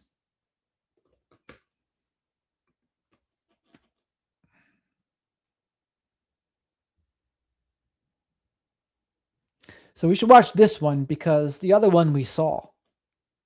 Tony Bruschi just re-uploaded it. This is Hidden Killers Live. He doesn't know what the hell he's good deal. It was Amazon Day, and he had the guy buy the chainsaws at 15% off. You know, I hate that we're laughing because there's victims in this. But I know, man, but you got it I'm on Prime wondering. Day, I know. I'm wondering if that was, you know, because I don't put it past David to have that in his line of thinking either. Because if there's no empathy, be quiverful. I'm rolling today. Yeah, you are. You are. You are. All right. Your thoughts in the comment section on Substack and YouTube on the David case. We'd love for you to weigh in, and we will continue that conversation right there. Let's move over to another case, obviously, that we continue to follow. Nancy Guthrie, and not a lot of answers at all in any of this. Had a great conversation with Coffin Daffer the other day on it. That you can see on the feed. And there's so many damn questions, and we're going to go through the ones that you guys are asking. And I, right off the bat, obviously want to say we're not accusing anybody of anything here. Definitely but there's a lot of questions that are out there on this, and we are not accusing the family of anything. We're not going down that road. But there is a question that a lot of people have, and I think it's a fair question to ask, because you can't just not ask questions because it might make somebody uncomfortable. So I'm just going to throw it out there because I think it deserves an answer. Yep. Why was the family cleared so quickly, and by whom? This case should be about finding Nancy's killers, not... Damn good question by Tony Bruschi. Sheriff Nanos did. I wonder if he got the DA's approval to do that. But I know former DA Matt Murphy would not be for that. And I would agree with former DA Matt Murphy. Protecting any possible suspects, including family members. And I'm saying that I am not accusing any family members. I do not think that road leads anywhere. Oh, Linda, you must be new here then to have not known about Tony Bruschi. We used to go over him much more. We just haven't lately. Mostly because he hasn't been talking as much about Nancy Guthrie. He's been doing more Duggars and D4VD. D4VD stuff, I mean, I don't know. I'm not as interested in that case. It's horrific. And that guy seems like a scuzzball. And we'll see if he gets convicted of it or not. But that's just like what we're hearing more about in that is like the gruesome details and him keeping a little bit of a trophy in the finger. So icky stuff. But given the clusterfuck of the investigation that this is and the incompetence of Nanos left and right, I think it deserves a bit of an answer. And the answer that we have as of right now, in my opinion, would be, well, the clearing of the family does appear to have been done by Nanos very early on, and made the press conference of saying flat out, we cleared them, so I'm assuming, they did their diligence. It wasn't like the next day they cleared them. They did take some time. Mm-hmm. So and that's important to remember. It did fester for a little while where they didn't come out and clear them, but they look, and right away in any investigation, you're going to be looking at your closest possible suspects, which not necessarily suspects, but people who are closest to the individual. So if Nancy was younger and her husband was around, they'd look at her husband. The people who were closest to her were her daughter and son-in-law. They take care. They were there all the time. So of course you're going to look there. But then eventually they check out, and it appears they checked out. And Nanos is the one who said they checked out. And so that's where. So folks, we have 100 likes. D was happy to inform me. We have 100 likes. I think we can shoot for 150. Shadow says, aim for the sky. Or aim for the moon, and if you miss, you at least hit the stars. Shadow can sound like a fortune cookie sometimes. The clearing comes from to answer that question. How deep? Where did they go? I don't know the answers to those questions, and I'm not saying it wasn't thorough, but that is the answer to that question. That's where the clearing came from. Was from Nanos, to our understanding. If the FBI has cleared them, we're not aware of that. That's never been publicly stated. It wouldn't have been. Yeah, so the FBI wouldn't have been involved in the clearing just because it's not their investigation. They're in a support role for this. And a support role after 3 days. So, and I looked this up. So I from the very early stages of this, first thing you do in all these cases, you look it's always relationships first. You always, anytime there's a murder, homicide, missing person, you always got to look for the people closest to them. Because I think, what's the stat on this? 96 to 98% of the perpetrators of these violence against other human beings is by someone in their immediate family circle or someone in their first degree of separation. Sure. So they're always looking close in first because that's generally where it is, that you go by law as averages. And so when they first started looking, I know all the conjecture was originally coming out on this, on the son-in-law. And the daughter's involved, whatever, and behaviorally. So I don't have facts and data or details of investigation, but I have behavioral footprints you can take a look at. And from the very early set on, I was not of the opinion ever that it was that close family, because not only does it not fit the behavior pattern of those individuals, but also it makes no logical sense. And these are not David type morons. These are actually decent people with good, decent brains. Healthy relationships is key here too, from everything we've seen, both in family, outside of family, observations, healthy relationships, because happy people don't do that horrendous things towards loved ones. It's just a rule of thumb in law enforcement. So then you can back all up with alibis and all these things. That's how you clear people. And that's an interesting rule of thumb, right? Happy people don't do that to their loved ones. I guess so. I do wonder if there could be a mask people wear, right? But I guess how good could your mask be? I don't know. I'm going to look at Ted Bundy. Would you consider Ted Bundy happy? I mean, he seemed fairly jovial to me at times in some of his interviews. So I don't know. I don't know what I think about that by Robin there. Sometimes you have to just pause and reflect to see what you think. People. But here's the problem Nanos created for himself in the way in which he did this. I looked this up. Full public clearance for cases such as this generally takes, usually, again, you look at law of averages, and this is why this flared up, especially with a large prominent case like this. You're always, especially with today's world, you're going to get the conspiracy theorists that are going to poke at everything you do wrong. And he is a plethora of wrong. Yeah. And so he cleared them 1 to 2 weeks into the investigation. It generally takes 3 to 8 weeks in most investigations to clear.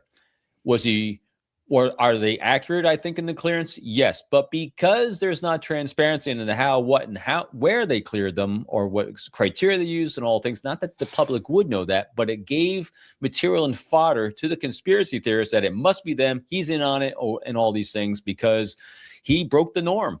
You know, anytime you break the norm, then you're going to subject yourself to a lot of scrutiny. And again, in the way he communicated it, because his communication has been, I wouldn't say, I guess maybe flippant, because he will spout one thing and then contradict the other day. So he starts establishing a pattern of inconsistencies. And then if you see inconsistencies in statements here, and then you see him breaking patterns of clearances over here, then conspiracy theorists are going to say, so that's what broke there, I think. Again, I think they had nothing to do with whatsoever. I have from the very get-go. But due diligence and public perception should have told him. By the way, flock of Black Sheep Nation, Shadow and I and everyone should send some good vibes to Bella.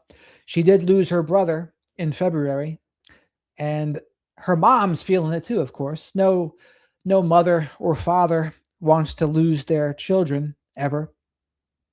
And that's actually an interesting thing I was thinking about today randomly. It's like you hope as a kid that you live to see your parents' funeral. And I was thinking, that's a weird way to put it, right? But if it's not that, what is going on? Well, you've died first, and then your parents are at your funeral, which is even worse, right? And no parent wants to have to go through that. So it's just an interesting way to put it. But for some reason, I was thinking about that today. Maybe it's because I was thinking about Mother's Day yesterday, etc., and thinking about the future. You got to wait at least 3 weeks, if not more, to publicly state and actually be able to demonstrate what we did to clear the family, especially when you have such a high-profile case where a lot of conspiracy theorists are saying it's family members. You're going to have to at least be able to back up your claim that they're cleared, even if it's not protocol to do it, with some things you did in order to. And he said they've been fully cooperative, but most people always say they're fully cooperative. And again, we never even got a full explanation. I came up with a theory about why they kept the daughter's car so long. well, because, what are they doing with the daughter's car? They're still keeping it because they're holding it as evidence. My conjecture on it is, well, if whoever's taking care of Nancy as a primary caregiver, which is the daughter and the son-in-law, anyone associated with Nancy is going to be brought to and from that house, or Nancy herself, where are they going to be brought in and out of? That car. So if there's any potential DNA, residue, hairs, follicles, if anyone was 1 degree of separation of Nancy, it's probably going to be in that car. So they would hold on to it longer to get forensic data out of it, not because they're looking at the family, but because of the people who might have been in and out of that car. Anyway. I mean, in theory, it could easily be somebody who her daughter and Tommaso knew, and they don't even suspect. That could be in their orbit today. That they have no idea. Yeah, and so there's a lot of reasoning that would make sense as to why they would hold on to that car for that long. It's, in my opinion, I feel like Nanos, in his gazillion missteps, that is the entire case. This was another horrific misstep of coming out and saying that. Where granted, yes, the heat got really high on Tommaso and Annie, and it was what it was. It's horrible. I can't imagine, being in that position where your mother is missing and likely dead, and now suddenly all these people think you did it, and you didn't.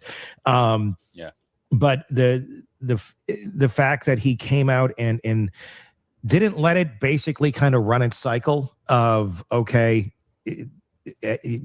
do your work of clearing them, and then transparently tell us how you cleared them.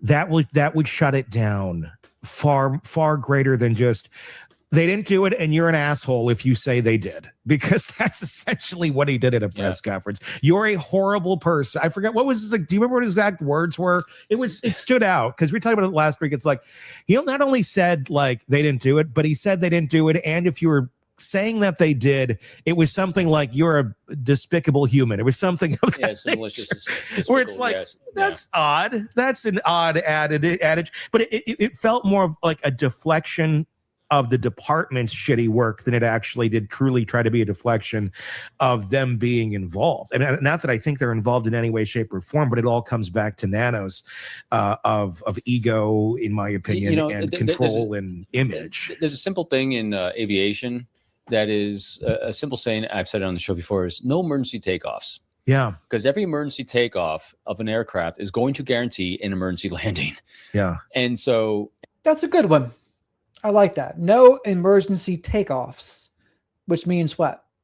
You don't even begin if the circumstances are that bad, right? That's what no emergency takeoff means. And you can apply that to relationships too. No emergency children. No emergency marriages. How about that? Right? Because you're thinking you're running out of time, or, oh no, I might not be able to have kids kind of thing. And that's probably good in many other areas of life too. I'll have to think of the analogies. I like that though. No emergency takeoffs. Shadow likes that too. But please remember to like the video because likes are free. We are shooting for 150.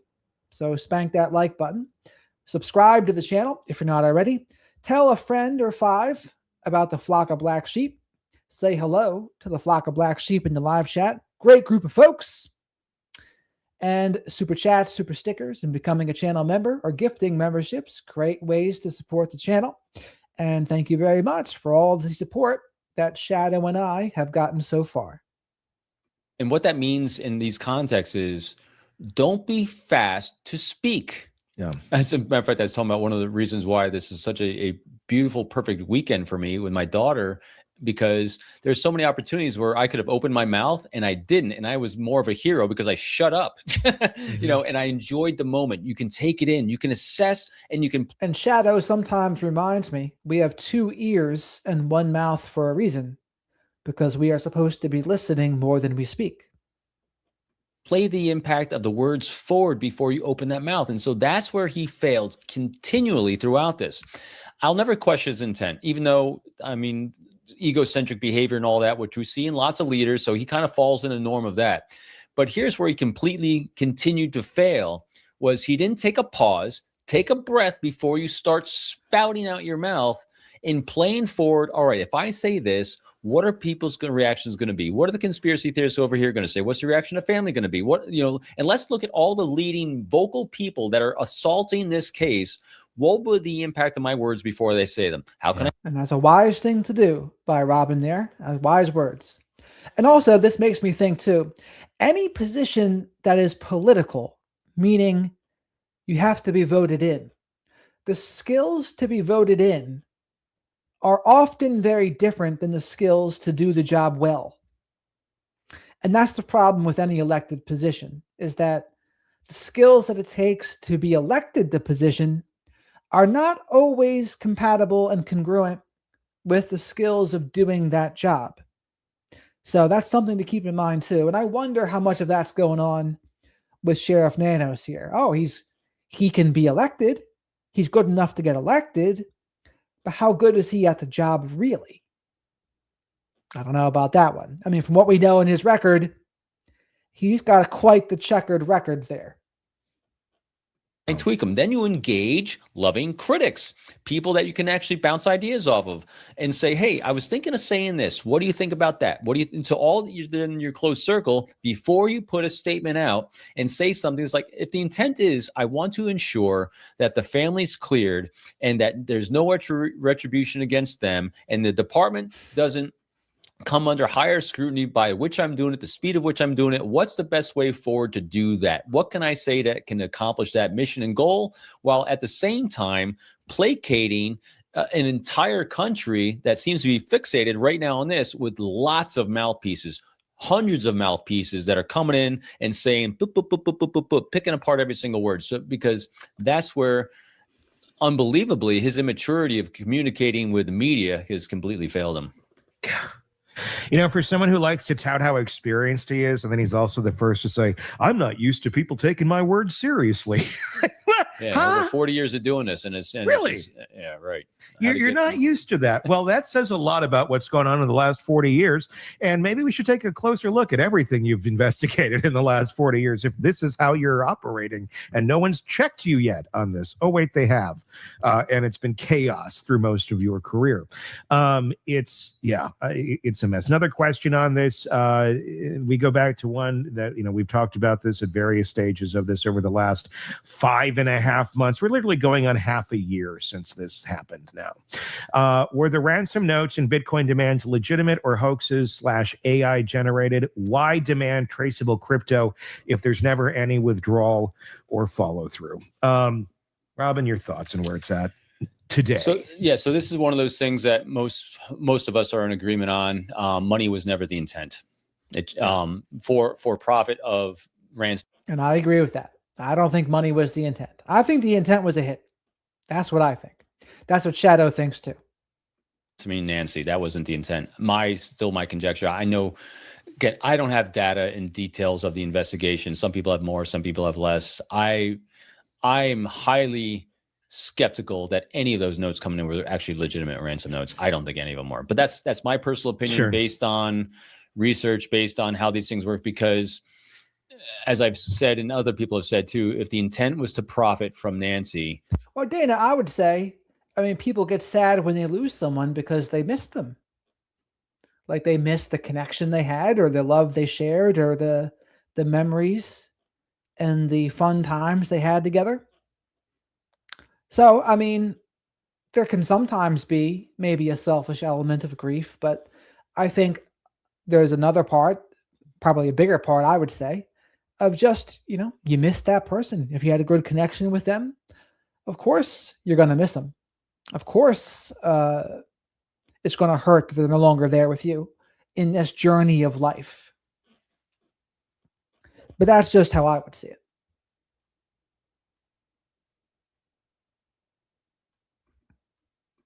They did a horrendous job of how to profit from doing this. This is not what, first of all, it's definitely not what people that have done this type of abduction before have ever done. On the ransom notes, if they were legit, they were never ever done this way before, if the intent was to make money and profit from it. So I don't and again, it's not. I'm not saying that the people that say they are legit, because I know Jen thinks they are legit, and it's not discounting other people's opinions. I personally don't. I'm personally skeptical, but I always live with the word maybe. Yeah. And I know they all are too. Everyone is a big maybe on this case, and we're kind of all leaning this way or this way. I'm not a believer that at least the vast majority of whatever come in was legit. Maybe the first one or two were, but if they were, so here's what they are.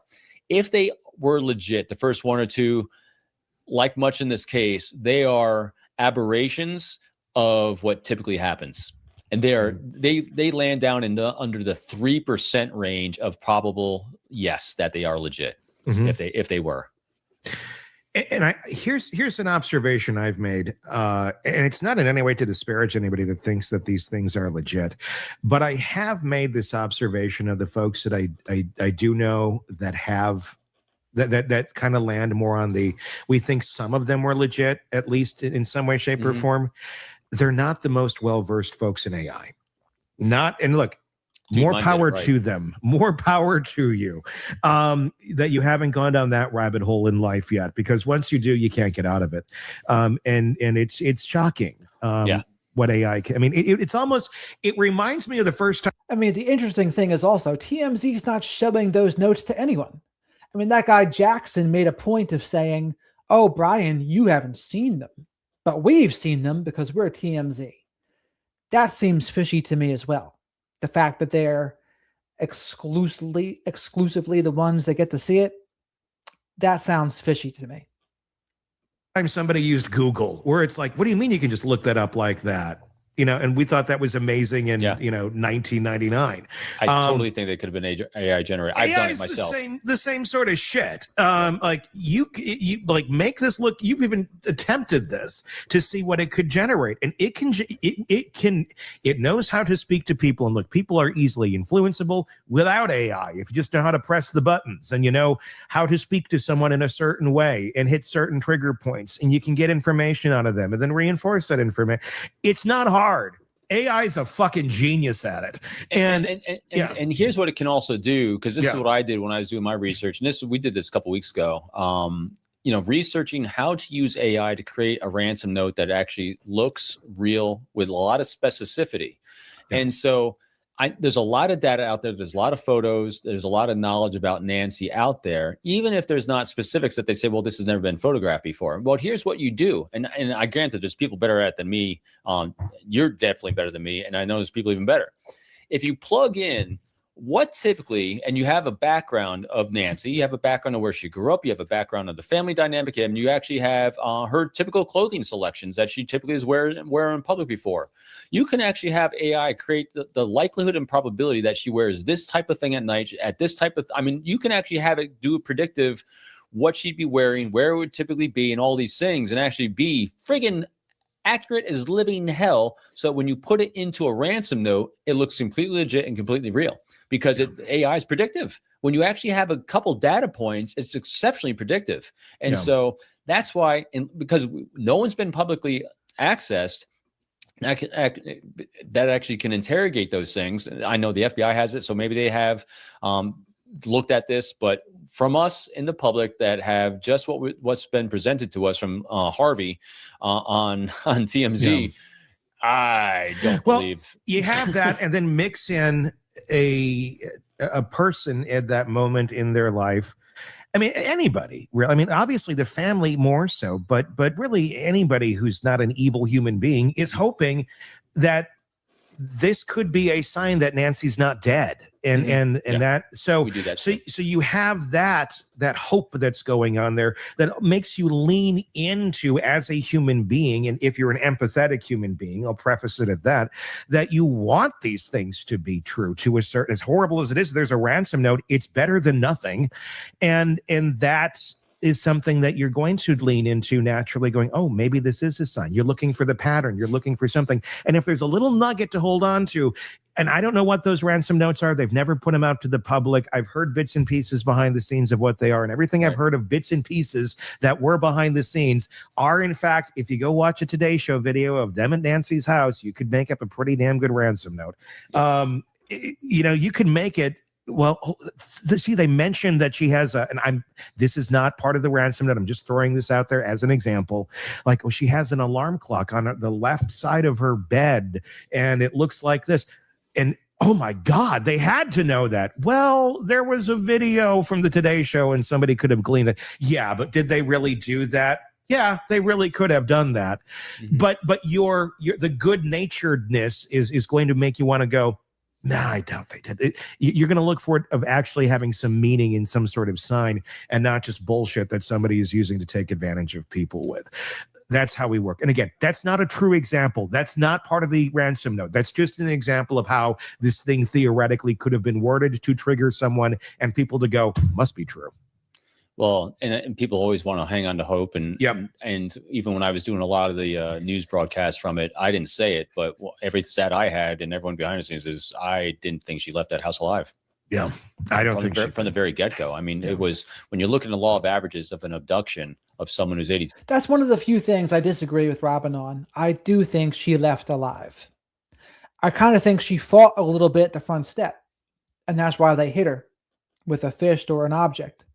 But I don't think she was dead in the house.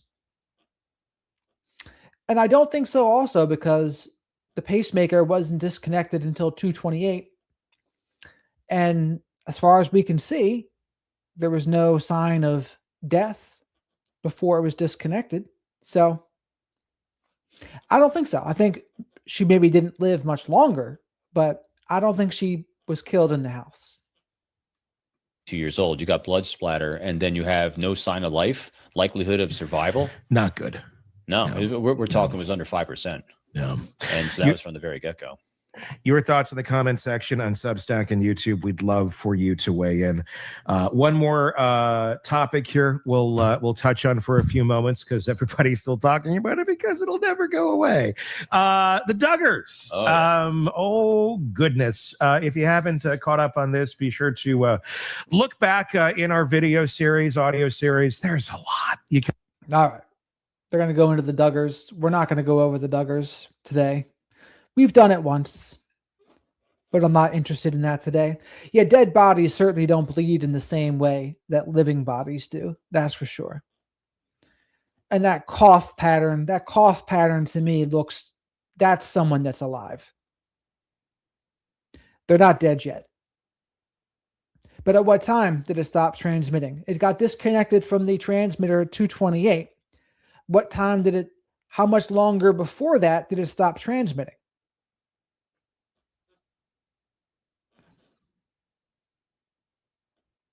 No, there's no proof of her passing either. Just the fact that she's been gone so long, that's the proof. But while you're still here, please remember to like the video because likes are free. Spank the like button. Leave your DNA of choice in the like button. We're trying to get to 150 here before we shut this down. Make sure you subscribe to the channel. Right, so I'm saying, Bella, before 2:28 a.m., we don't know what was going on before that. We know that she wasn't dead. We know that she wasn't dead before 2:28, don't we?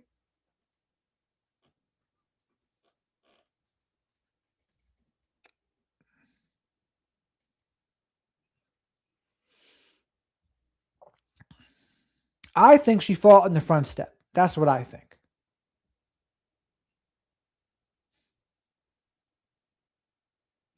And Dale, I think that's a very likely thing. I think even though there's no proof that she's dead, I do think she's not with us anymore. That's what I think. Shadow thinks that too. I'd be curious as to why Robin thinks that she was killed in the house. I'm not sure what would lead him to that conclusion. If there was no sign of a struggle in the house, no blood in the house, but blood on the front step, why would that make you think that she was killed in the house? I don't know about that.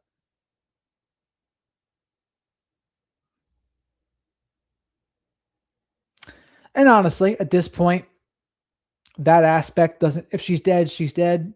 To the family, it's not really going to matter much to them whether she's killed in the house or not. To her, dead is dead. To them, dead is dead. Her heart rhythm was going and transmitting. Her heart was beating. The monitor showed, yeah. So I'm saying she wasn't dead yet, right? She wasn't dead by 2:28. Now, that doesn't say anything for what happened 2:30, 2:35, 2:40, 3 a.m., etc. But until that point, not dead. Only way she would still be alive is if the perp were able to get her medication. Yeah, and I mean, let's face it, the odds that she's still alive, 0.00001. 0.00001.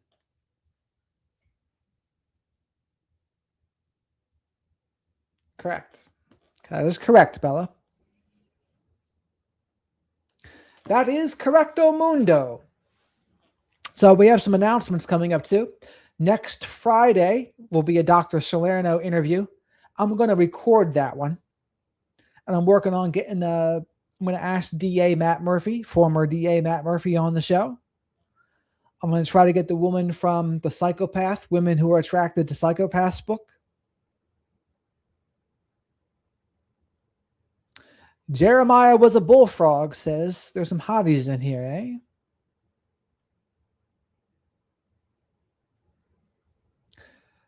What's so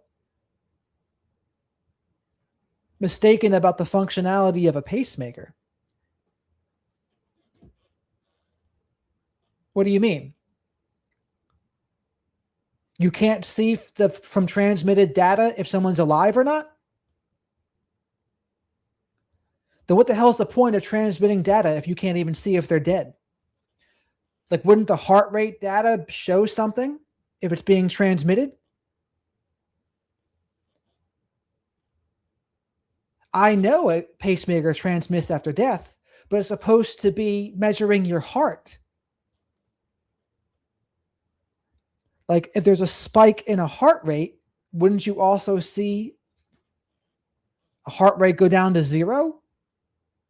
So what is it transmitting if it's not transmitting any details about your heart before it's disconnected?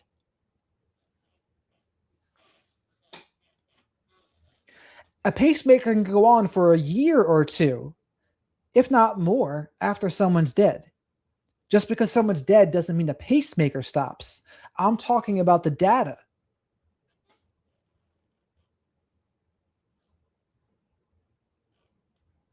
And what is the rhythm of someone who is dead? What's the rhythm of someone that's dead? Nothing. What would a pacemaker transmit of a dead person while it's still connected? What would it show?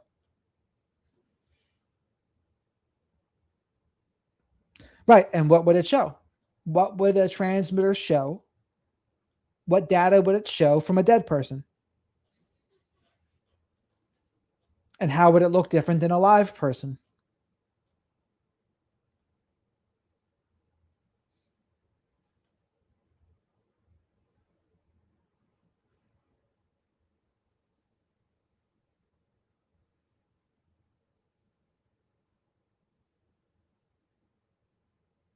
Right, so Teresa, if it stops transmitting, wouldn't that also be something? The point I'm trying to make here is I want to see in a transmitter what data gets shown. And if a heart stops beating, what would a pacemaker register that as while it's still connected?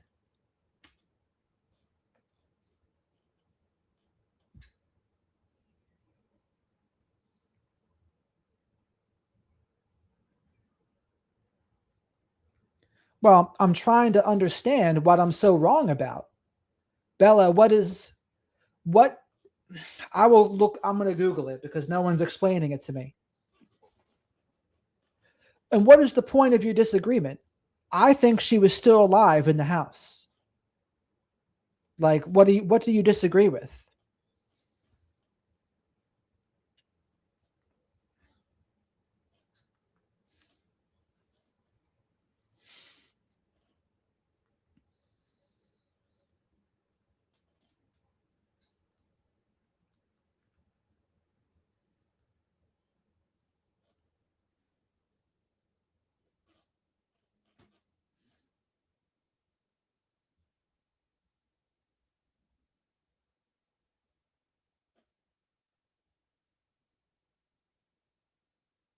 Right. So I agree with Bella, but Kathy's saying I'm wrong.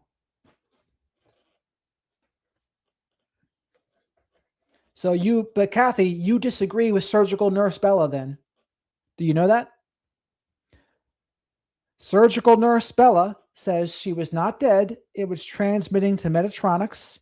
If the heart had an issue, Meditronics calls 911 to get emergency help ASAP if there is an issue. Right. So I agree. I agree with Bella on this. I don't think she was dead in the house.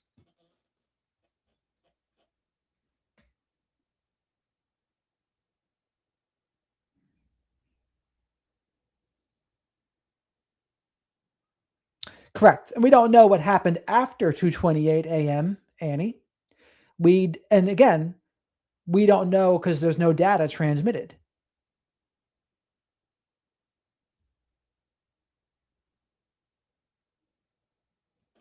After 2:28, you would have to actually get to the physical pacemaker to see what's in it. You can get the data from the actual physical pacemaker, but in order to do that, you have to find Nancy.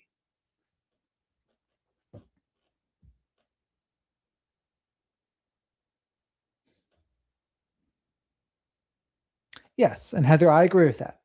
All I'm saying is I don't think she was dead before 2:28 a.m.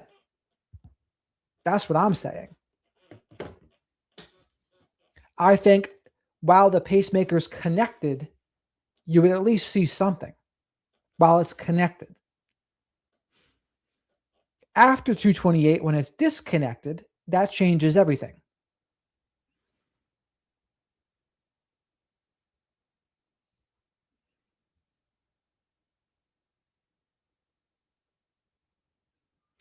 Well, the other thing I heard was there's a pacemaker spike, I think around 2 a.m. or something like that. That is another thing I've heard. So the transmitter, I'll be curious what other kinds of information you can get from the transmitter. The data goes to Medtronic's medical device company, cardio physio team. Yeah, that makes sense. That makes sense. So, I mean, and yeah, if they ever find Nancy, it would be very interesting to get that data that you can pull. Because I didn't realize this until Philly told me the other day that when you actually get the physical pacemaker, you can pull data from that. Even if it's not connected to a transmitter, you can still pull data from just the pacemaker. Right. And that makes sense, Bella. So my question would be, though, what would be the heart rhythm of a dead person? Pre-disconnection, of course.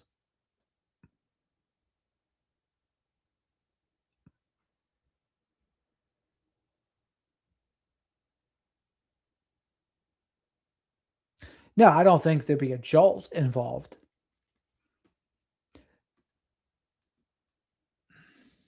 Yeah, I don't think there's any jolting there.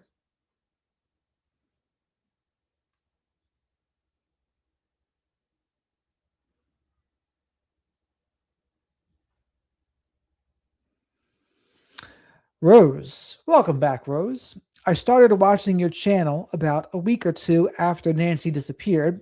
You had a member follower write about the note that was left at Nancy's door. The person talked about financial abuse. Is that the elderly thing? The people from the elderly place? That note that's left at the door when someone's missing? I think we talked about that. Welcome back, by the way.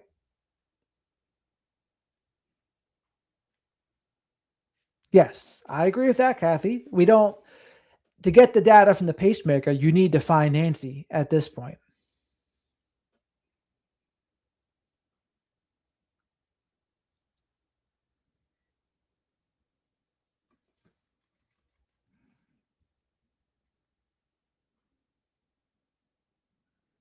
Google says a pacemaker continues to transmit small electrical impulses, pacing spikes to the heart, even after a person has died. Yeah, I can see that. But my whole question would be, okay, that's the question that Bella answered, a flat line, right? So if someone's dead, and the pacemaker measures the heart rhythms, then you're going to see a flat line. Hence the term flat lining. Not if they remove the pacemaker from Nancy. That would be fairly gruesome, Lego, and I doubt that happened, but it's possible.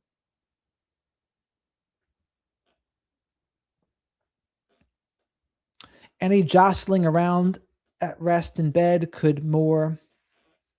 Imagine if I did this. No, not that.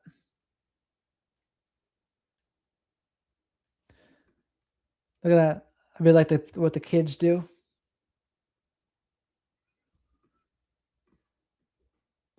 No, you have to do it on one side.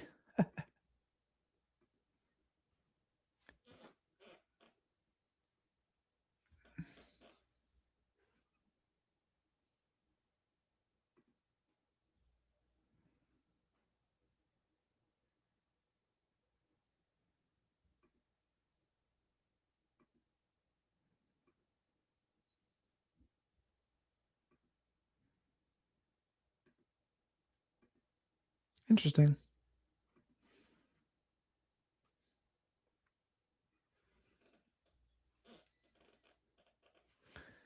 Interesting indeed. Hello there, Cotton.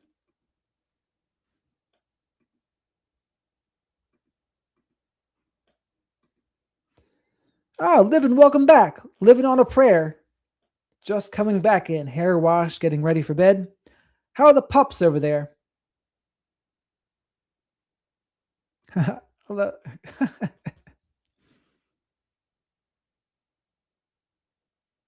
I agree with that, Kathy.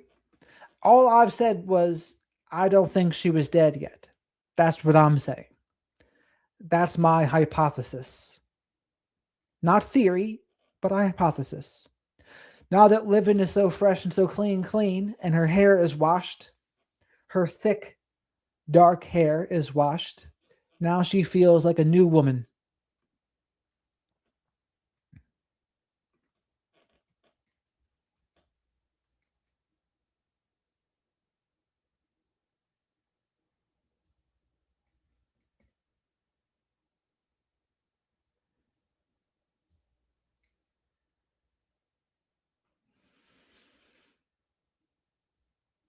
Sorry to hear that, Dana.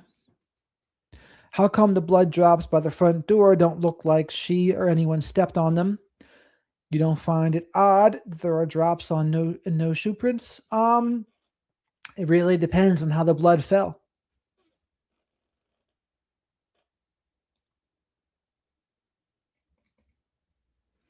Yeah, the helicopter was, but you need to be within 30 feet to pick it up, I heard. I guess some places said further than that, I guess, depending on the device. In perfect conditions. I heard 700 feet in perfect conditions. Livin says, I watched an inbred Frenchie that looks like the Hunchback of Notre Dame and an English bulldog. Ah! Are you trying to insult the Hunchback of Notre Dame?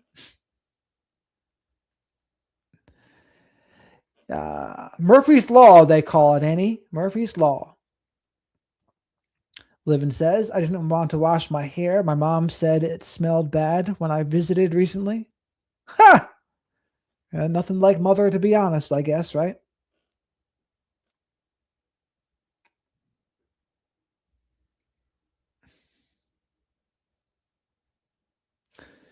$10 huh? How'd you deal with that, Dana?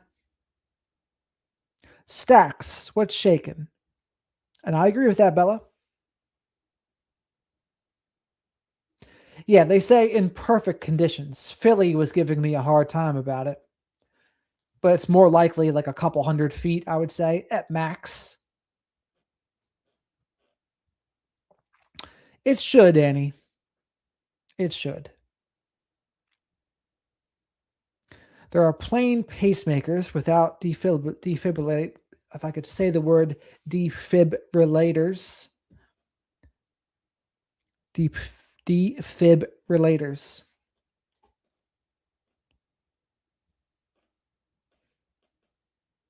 50 feet max. Again, we looked it up the other day because she was saying it's much further.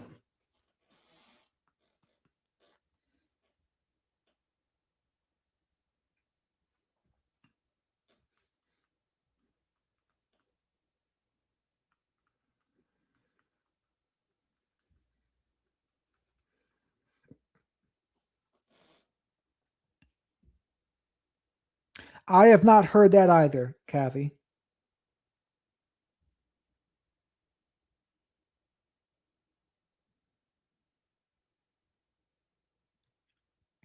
I don't know. Someone else who was in the chat could probably remember. I remember being surprised what the maximum was, but we had heard Brian Entin say 30 feet. So that's what I was saying, and she was ripping me for that.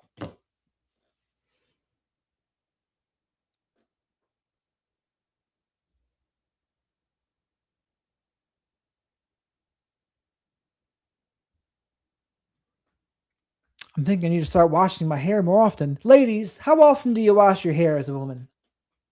Once every few days? Once a week? How often do you shower? I guess showering is more important, right?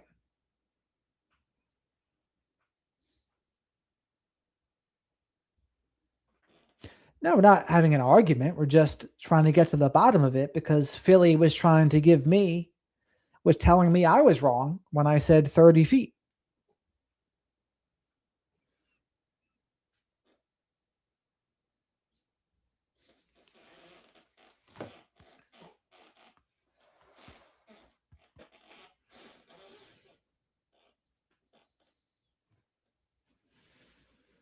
See, I get people coming at and disagreeing with me from both sides of the equation.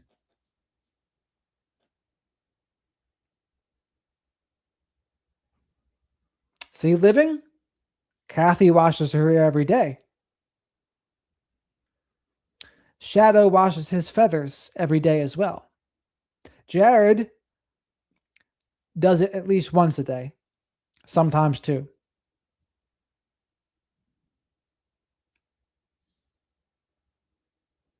Living.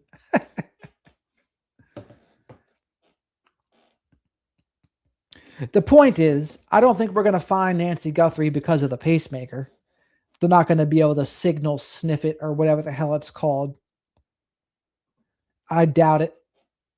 I am always correct. Correct. Even when I'm wrong, I'm correct. I'm like Tony Montana.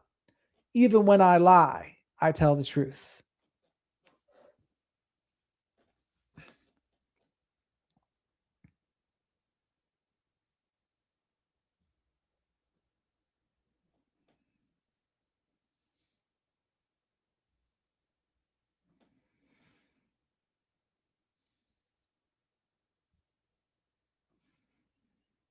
I guess the smell is a big one, living. You want to have good smelling hair. There's nothing like a good scent, whether it's perfume or the soap that you use or the lotion that you use. Those are the things that people remember. And then whenever they smell those things again, they're reminded of you. Isn't that adorable? Amen, Dana.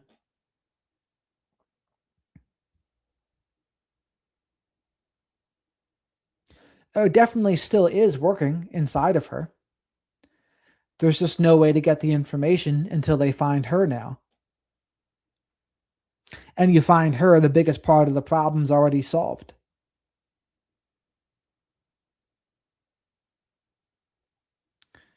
Well, because living, you're a hustling, you're a businesswoman.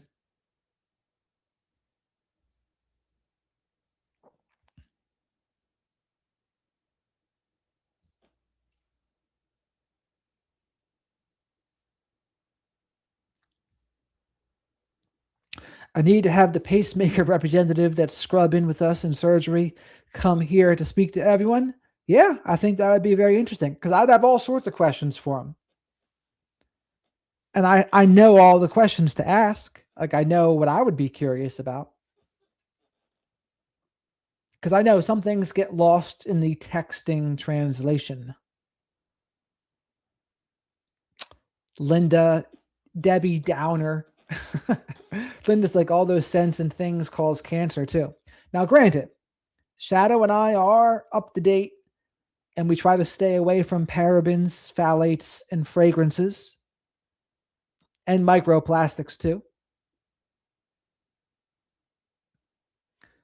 Ah, see, Dale's on it because the fragrance kills testosterone.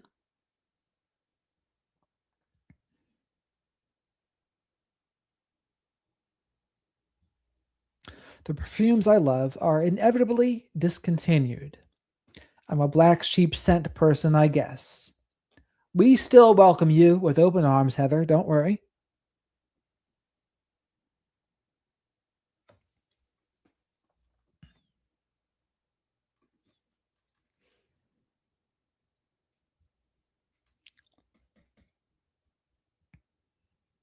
Correct. That is correct, Cotton. It is still working inside of her. We messed it up with the voice to text there. Also, please make sure you like the video. I'm not sure how close to 150 we are. Absolutely, Mace. It's important.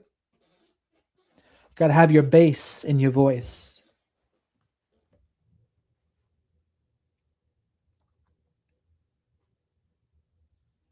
No, I understand, Bella. I certainly understand. If anyone has any interview suggestions, let me know. I have Matt Murphy on the list. I wouldn't mind talking to Robin Dreek. I think he'd be good. Who else? Who else in the true crime space?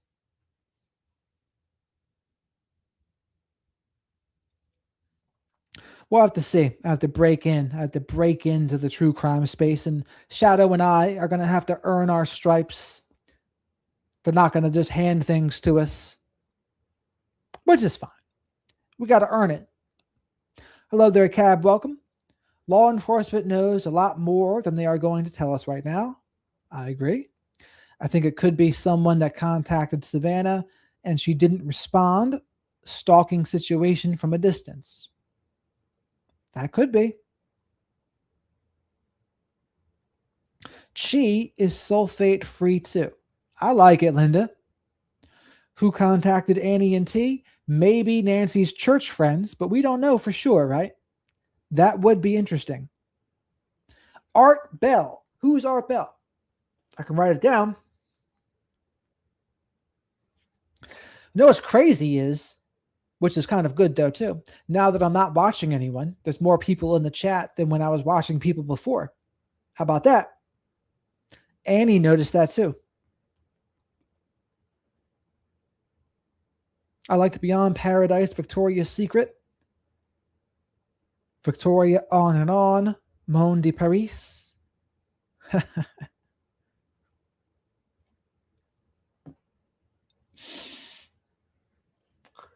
Who's that, Mace? Derek Levasseur? You guys could be making people up right now and I wouldn't even know it.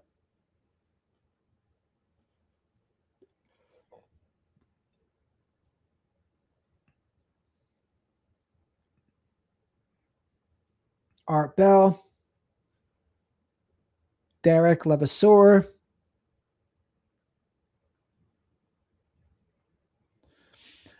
I better not be looking up porn stars or something.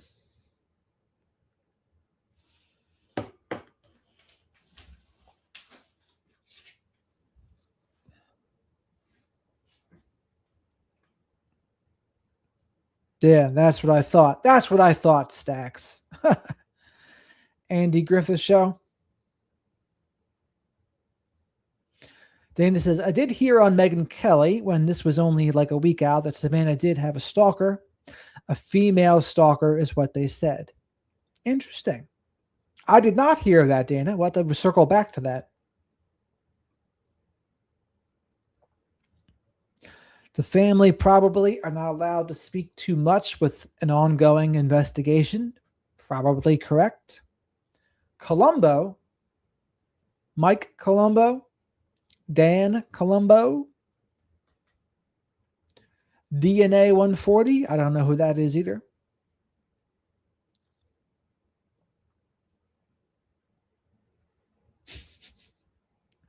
We got to tell Livin, Rubber Ducky, you're the one. You make bath time lots of fun. Hello there, Victoria. Yeah, we've been up here for almost 2.5 hours. And we did a video before this too about narcissistic mothers. So we've been busy today. But here's the promise, Victoria. I made a promise to the chat. I'm not going to leave until we get to 150 likes. Livin, I said, Rubber Ducky, you're the one. You make bath time lots of fun. That's what I said. Shadow likes that song. Didn't you ever hear it on Sesame Street?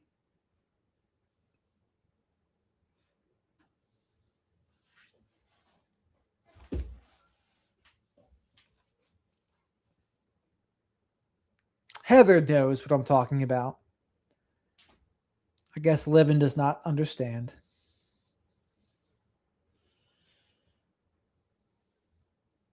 Or the other favorite, Heather, you got to put down the ducky if you want to learn how to play the saxophone.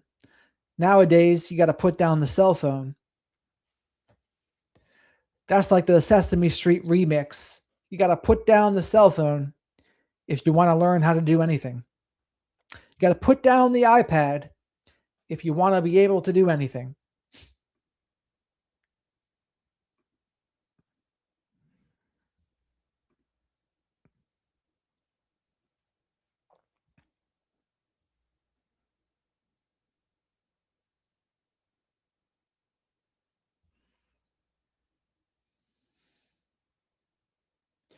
Derek was a mastermind on Big Brother, a legend, but he's also an ex-cop that does a YouTube podcast on cold cases to bring them to light.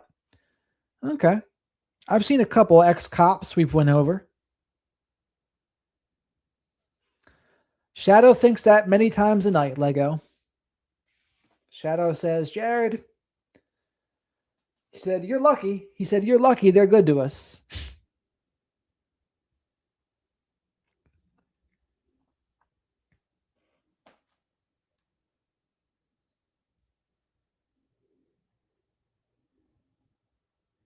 But Shadow also said, to have anything less would bore him to tears. And so we'll take some entertainment over being bored to tears. That's what I would say. Being bored to tears is not where the action's at. MTG, Marjorie Taylor Greene, left USA because threats to her son and her. Yes, it must be if you're saying Georgia. She sold her home in Georgia and left USA of threats. MTG contacted the administration, etc. She recorded the president. Anyway, check it out. Well, I wonder what Trump would say about such a thing because he's not very happy with MTG. So we'll have to see about that. Shadow loves to be challenged, Heather. Challenging is where the growth is at. Although sometimes it can still be unpleasant in the moment. All good, Bella.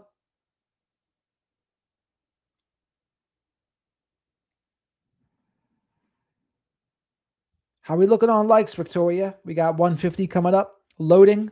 150 loading.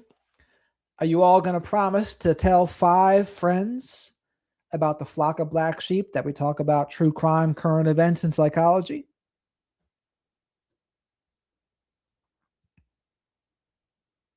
$149.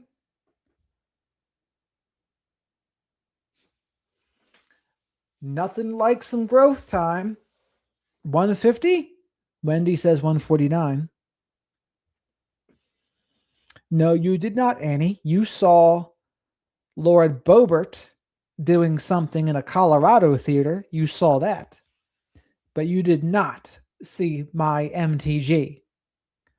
I want my MTG.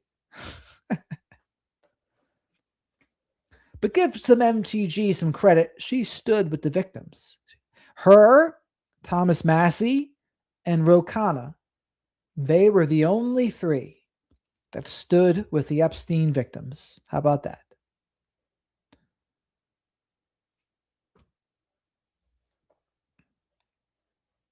I'm just saying anyone gets in the way of Epstein, you're done with. Yeah. Well, she was trying to get them justice. Heather got it. Maybe get a blister on your middle finger. Maybe get a blister on your thumb. That song was made because the dude was listening to people that were installing kitchen appliances and TVs. And that was what the guys were saying.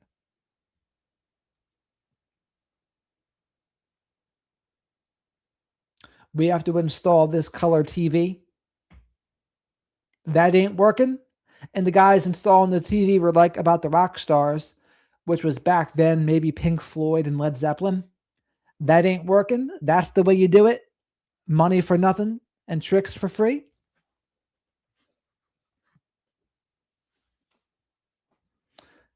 Or look at them yo-yos. That's the way you do it. Playing the guitar for the MTV. There's a cool live version of that song where Eric Clapton is playing the guitar for him. And that was maybe the late 80s or early 90s in England. Those guys ain't dumb, Cotton.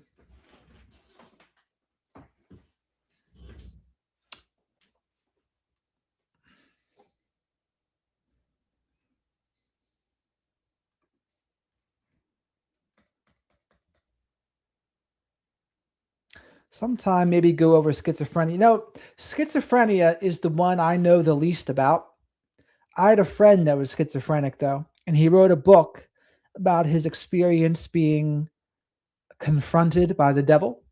Now, again, depending on what kind of person you are and what you believe, you would say, oh, that was just a schizophrenic delusion. But he certainly did not think that. And he wrote the book as if it was completely true. And I read the book as if it were completely true. And I do think he certainly believes it. And what do I think? I'm not sure. I wouldn't be surprised if it was true. I believe in the spiritual world. I believe in spiritual warfare. So he was talking about this one guy that we both knew that he said was possessed. And people around him would die a lot. And the story was similar to in It's a Wonderful Life. He fell beneath the ice when he was 8 or 9 years old. And the legend is he died, but he was replaced by a demon. And that's the legend. That's the legend of the book.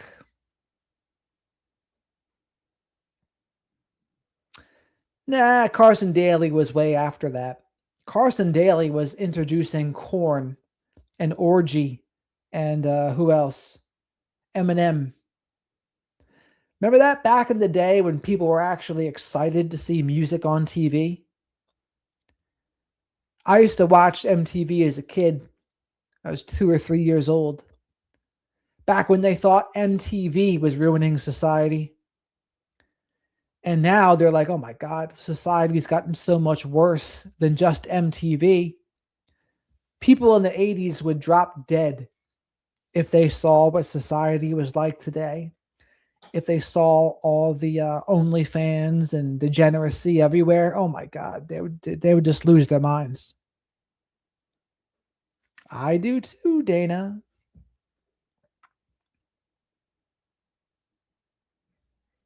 By Mike Judge, Beavis and Butthead. You ever seen the skit where he's talking about his white privilege? He goes, hey, I'm privileged, Beavis.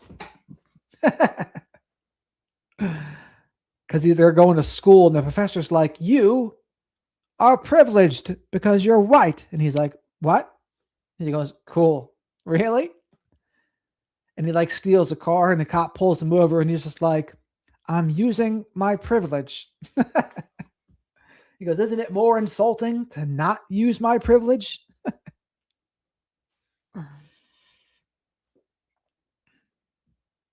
And that's where he came up with the song, If I Saw You in Heaven. Annie. came up with the song. His daughter, that was a sad story. I think it was his son. The cleaning person left the window open. And he like ran towards the window and then just fell to his death.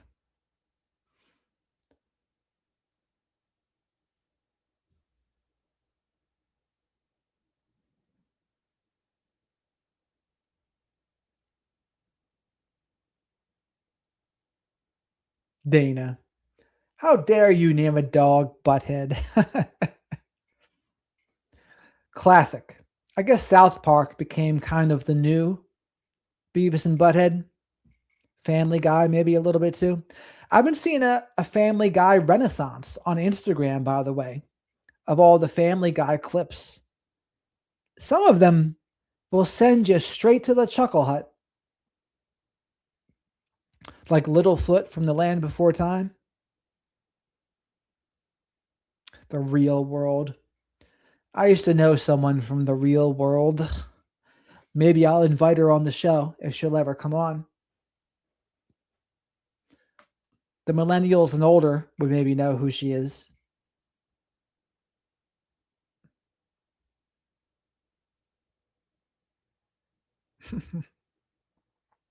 Paula. Welcome, Paula. Make sure you like the video here on your way in, because we're about to wrap this thing up here in a minute. Shadow and I have partied ourselves out. Everyone, thanks for helping us get to 150 likes. Tell a friend or 5 about the Flock of Black Sheep. We have some merch coming up soon. I got to figure it all out. Some t-shirts. Revenge of the Black Sheep t-shirts. We'll see what else I can come up with.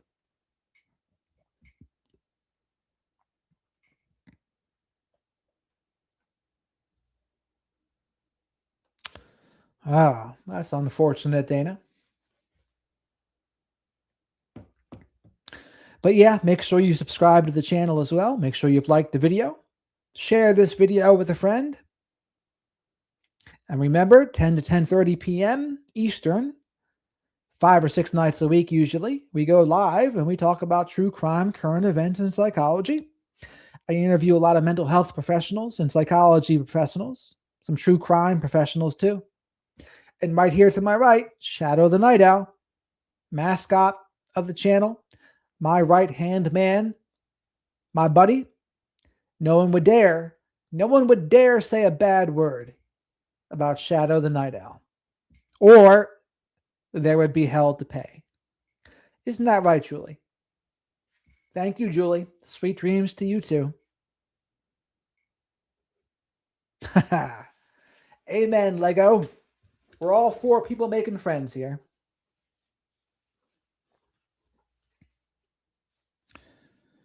The woman I'm thinking of, Annie, was on several of the seasons. The challenge. She was big into the challenge. She was one of those like return people.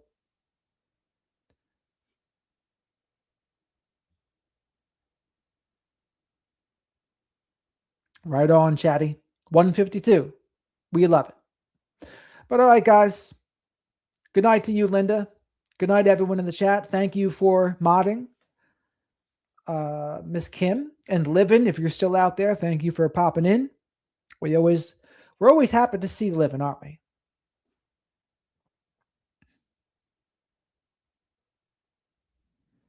Yes, you have a great night, Teresa and Dee and Annie and Chatty and Lego and Linda